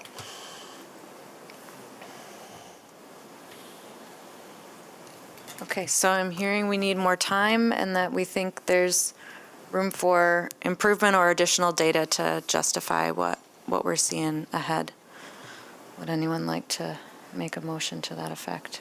Sorry, just give me one moment to catch up to look, because I'm not sure if we'd want to table it to a date certain. I think the next available Planning Commission meeting would be 4/24. So we could table that without necessitating a public hearing notice, although there's time for that, of course. Should we table it to a date certain? Do you think that will be enough time to accomplish the items that were discussed today? Or should we just do it open with the understanding that we'll renotice? And I think either is fine. I think if I'm making a motion, it's to table pending the engagement process as outlined, conversations with MISTA confirming confirming how solid they are, how picky they are about parking, and it doesn't have to be, for me, it wouldn't have to be a full market study, but some type of study indicating, core city apartments, market rate and affordable, and the parking, general parking, ratios in those projects. So I would ask the applicant, I guess, what type of time they need. That's 6 weeks. That could be enough, but feels a little tight.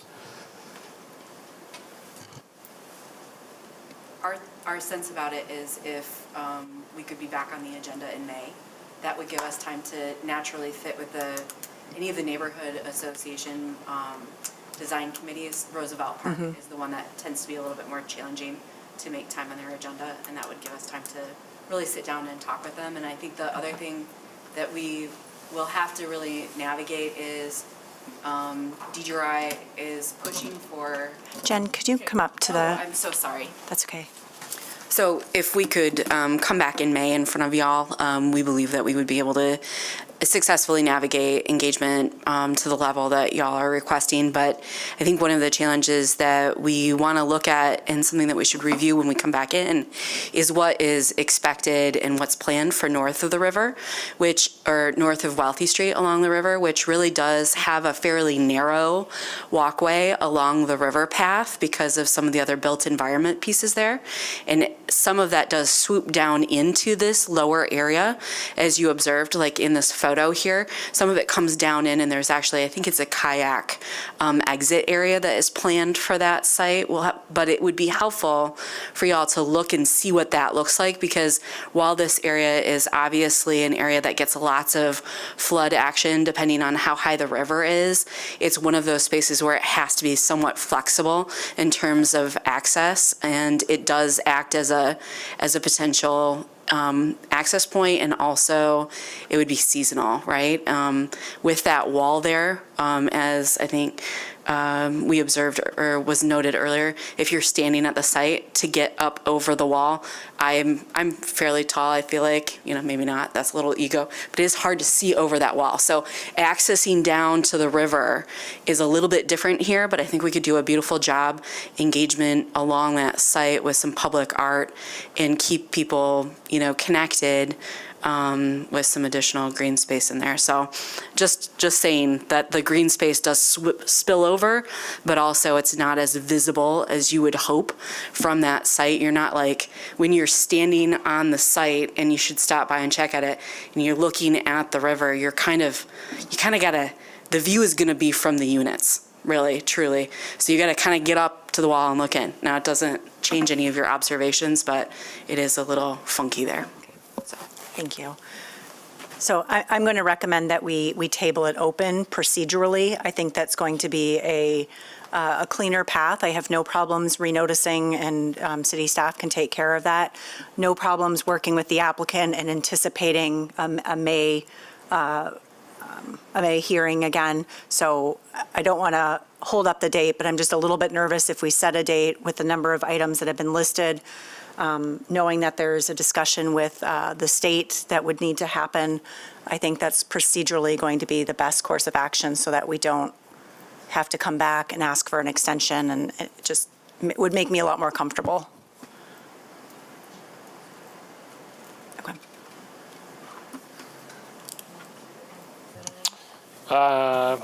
Should I make a motion? Oh, that's the wrong one, sorry. Therefore, be it resolved, the Planning Commission postpones the optional plan review request of PS Equities, Inc. for parking in front yard adjacent to the Grand River at 427, 449 Market pending completion of neighborhood engagement plan as outlined, conversations with MISTA and city staff outlining the the plans the city has for the riverfront and how they might conflict with MISTA requirements. And there was one more I had. Oh, and evidence of other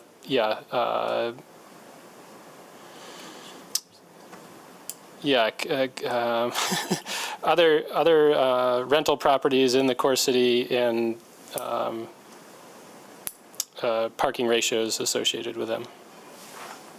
There. Do I have to wait for discussion to have a thought on that, or does now work? We would want a second on the motion Oh, okay. to discuss it. I'll support. I was just curious if we wanted to add something along the lines of including DGRI in those discussions, because they, I think some of their concerns mirrored a number of ours, with the caveat that we want to find a path with this, but if they're involved as somebody that has specific concerns, hopefully they listen to the fact that we want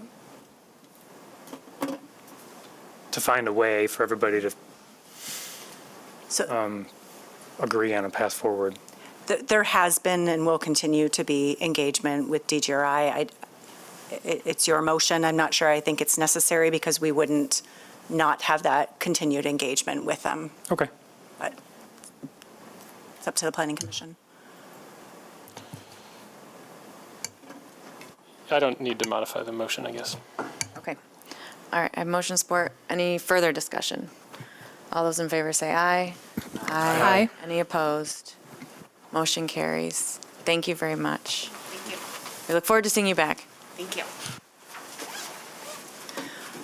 Okay, we are now on to Planning Commission discussion. Yeah, I just want to get a quick straw poll here of timing. I think we had sort of anticipated at least a 15 or 20-minute discussion. We can certainly send you what our interpretation is and maybe start having you think about it. I just want to be respectful of the hour, the ability to engage in a discussion that's borders on policy and future application related. So if it's not, I don't think it's critical that we have it today. If we're going to have it, I need everyone to be ready for it. Yeah, are you able to send material for us to dive into, and then we could be more prepared? It's in the packet. That memo was in the packet. The memo was? Oh, sorry. Yes. I didn't see it. Yeah. I did. Maybe I didn't get to the last page. That is the last page. Oh, that's probably why, yeah. We can also do a quick intro and have you go on your way and delve into it separately, and we can come back and add it to the next meeting agenda.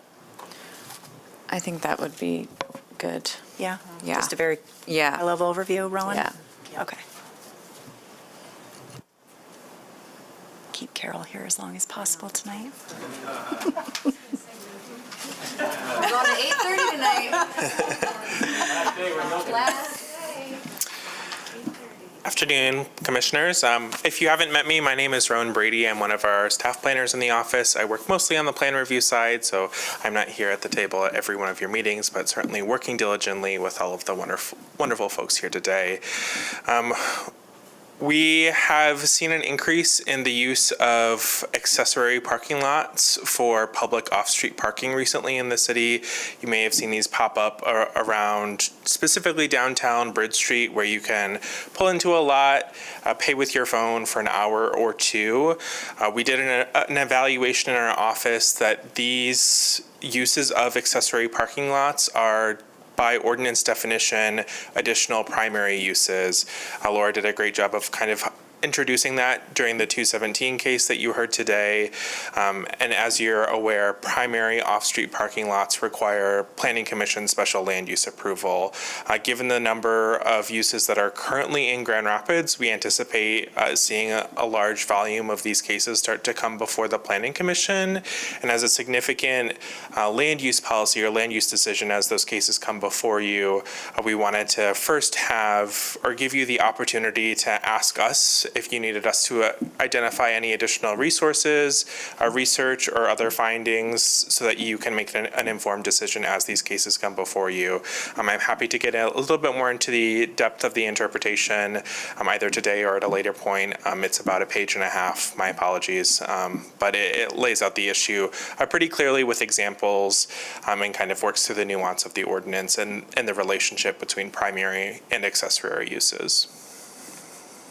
Yeah, I thought the memo was comprehensive and well done, so thanks for that. I think some of us need a little more time with it, though, yeah. Sorry, I missed it. It's okay.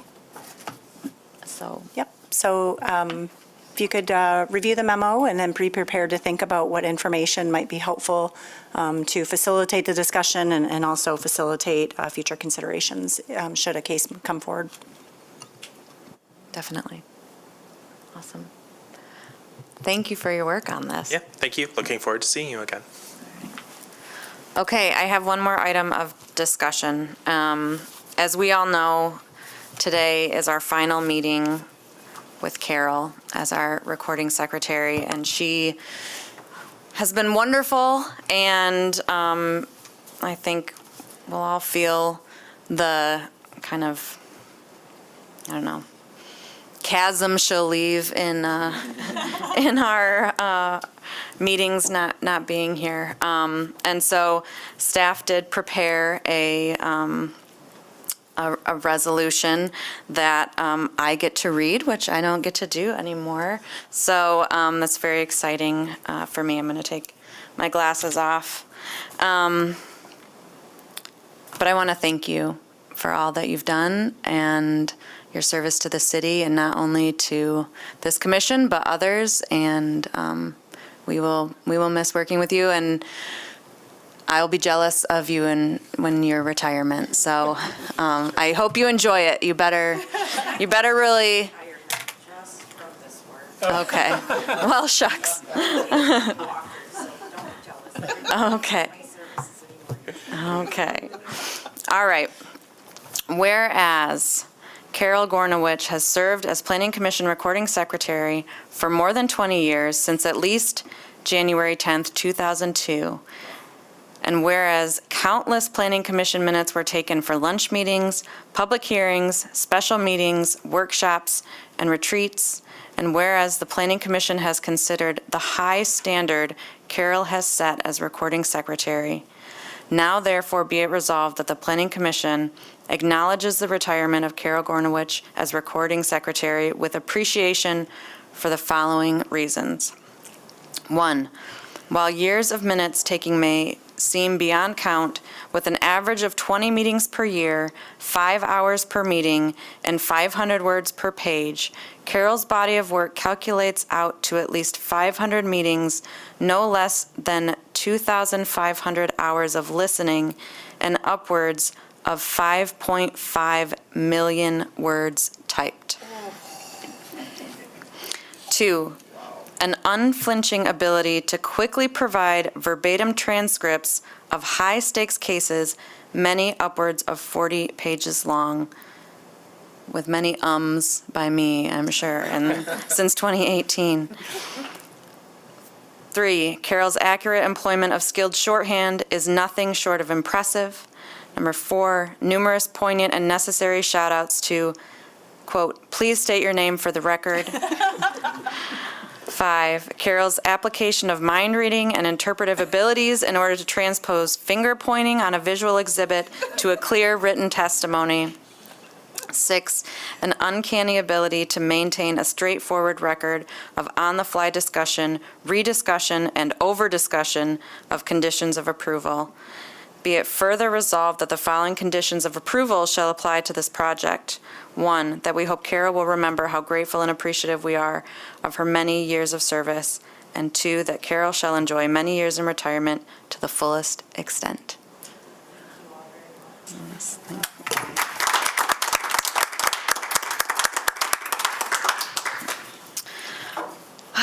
you. Okay. Now I will open up the podium for public comment. You've been very patient. Thank you. I do have a lot of patience, but I have to say Planning Commission is very boring. Sorry, Carol, I don't know how you do it, but I know the work needs to be done. Somebody has to do it, they like to say. How you doing? I'm D. Jones, passionate entrepreneur, funny guy, visionary. I just wanted to continuously speak about Grant Action 2.0's, getting our taxes and the community having concerns that the community is truly not going to benefit from that. I'm going to keep uplifting the community's voice because I care about the community and I'm a voice of the community. I'm a voice of the people. I love the people and I believe that people should benefit. This is the second worst city for economic development for African Americans, and every day I do what's best for African Americans, but everybody regardless of their background, ethnicity. I'm going to so me being vice president of a company out in Detroit, it's called Play Esports Play Fuel. I want the Vosses and Van Nandos to see this because we have a cryptocurrency, we have some vegan-free gummies, we have a streaming app. I helped build 6 esports labs. I'm helping Union High School build an esports lab. I'm doing a lot of innovative things. I even help KDO invest hundreds of thousands. So when you go to the libraries, like the J. and Van Nando Library in Ada, you see gaming computers. That's because this young black man here, D. Jones. And so I would like them to be a partner with us with Play Esports Play Fuel. We have an initiative called our Play Fuel Partners where you get 50% of the revenue. You get 50% of the revenue partnering with us. So you're going to have organizations and vendors like Red Bull and all of these other companies that come to you guys. Come to us. We're a local organization. You guys can get 50% of the revenue. You can actually create a fund to actually donate some of those funds and reinvest back into the community like we're going to do to the community. I would like for the Vosses and Van Nando, the Grant Action 2.0, anybody that's affiliated with Grant Action 2.0, because I don't feel like they are too good to partner with anybody. Y'all just people just like us, just have a billions. But it's people that have billions alone that's not even the entire family, individuals that have hundreds of billions alone. So I feel like you guys aren't too good to partner with people like D. Jones that have done things that improve our society, our education system, a lot of different systems, the criminal justice system as I work with youth around the community. I would love for them to be able to partner with us so we can actually get the community benefits. So I know the community benefits and we can actually, if they'd like me to, we can actually put together a presentation on the 50-50 revenue split, and then we could put together a fund where we will actually donate our proceedings to the community, rather it's for affordable housing, because we need at least, at a time we needed 36,499 units for affordable housing, just housing. I know we have a lot of housing, but 10 million isn't enough. You guys have billions and billions and billions, like Donald Trump likes to say, and you guys need to pour it back into the community. I'm going to be a billionaire one day. I love you guys. I love the city. Thank you. You have a good one. Thank you. All right, I will close public comment. Oh, never mind. I'm sorry. I won't close public comment yet. Hi, my name is Jessica Smith. I'm the Mobile GR Director. I'm not really public comment, except for I'm here to introduce myself at your director's request. I know some of you, but not all of you. I just got here in June of last year, and so rounding up on 9 months, and I'm really pleased to be here. Thank you for all your passionate discussion around parking and mobility. That's the stuff that we do every day at Mobile GR, and I really appreciate your attention to detail there. Anything else, Kristen, that you want me to bring up? Nope, I just wanted to have the Planning Commission introduce you or meet you, because a lot of your staff obviously is present to help support the Planning Commission, which we're very appreciative of. And I thought since you were here, you could give us a wave. Thanks so much. Thanks, Jessica. Okay, anything else? All right, we're adjourned. Thanks, everybody.